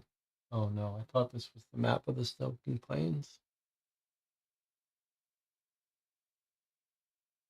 All right. Why don't we stop here? It seems like maybe this is a good place to stop. If we find it at the beginning of our next scenario, we might just go straight into our last scenario. Thematically, narratively, it's pretty fun that we're on this quest and it's not so easy.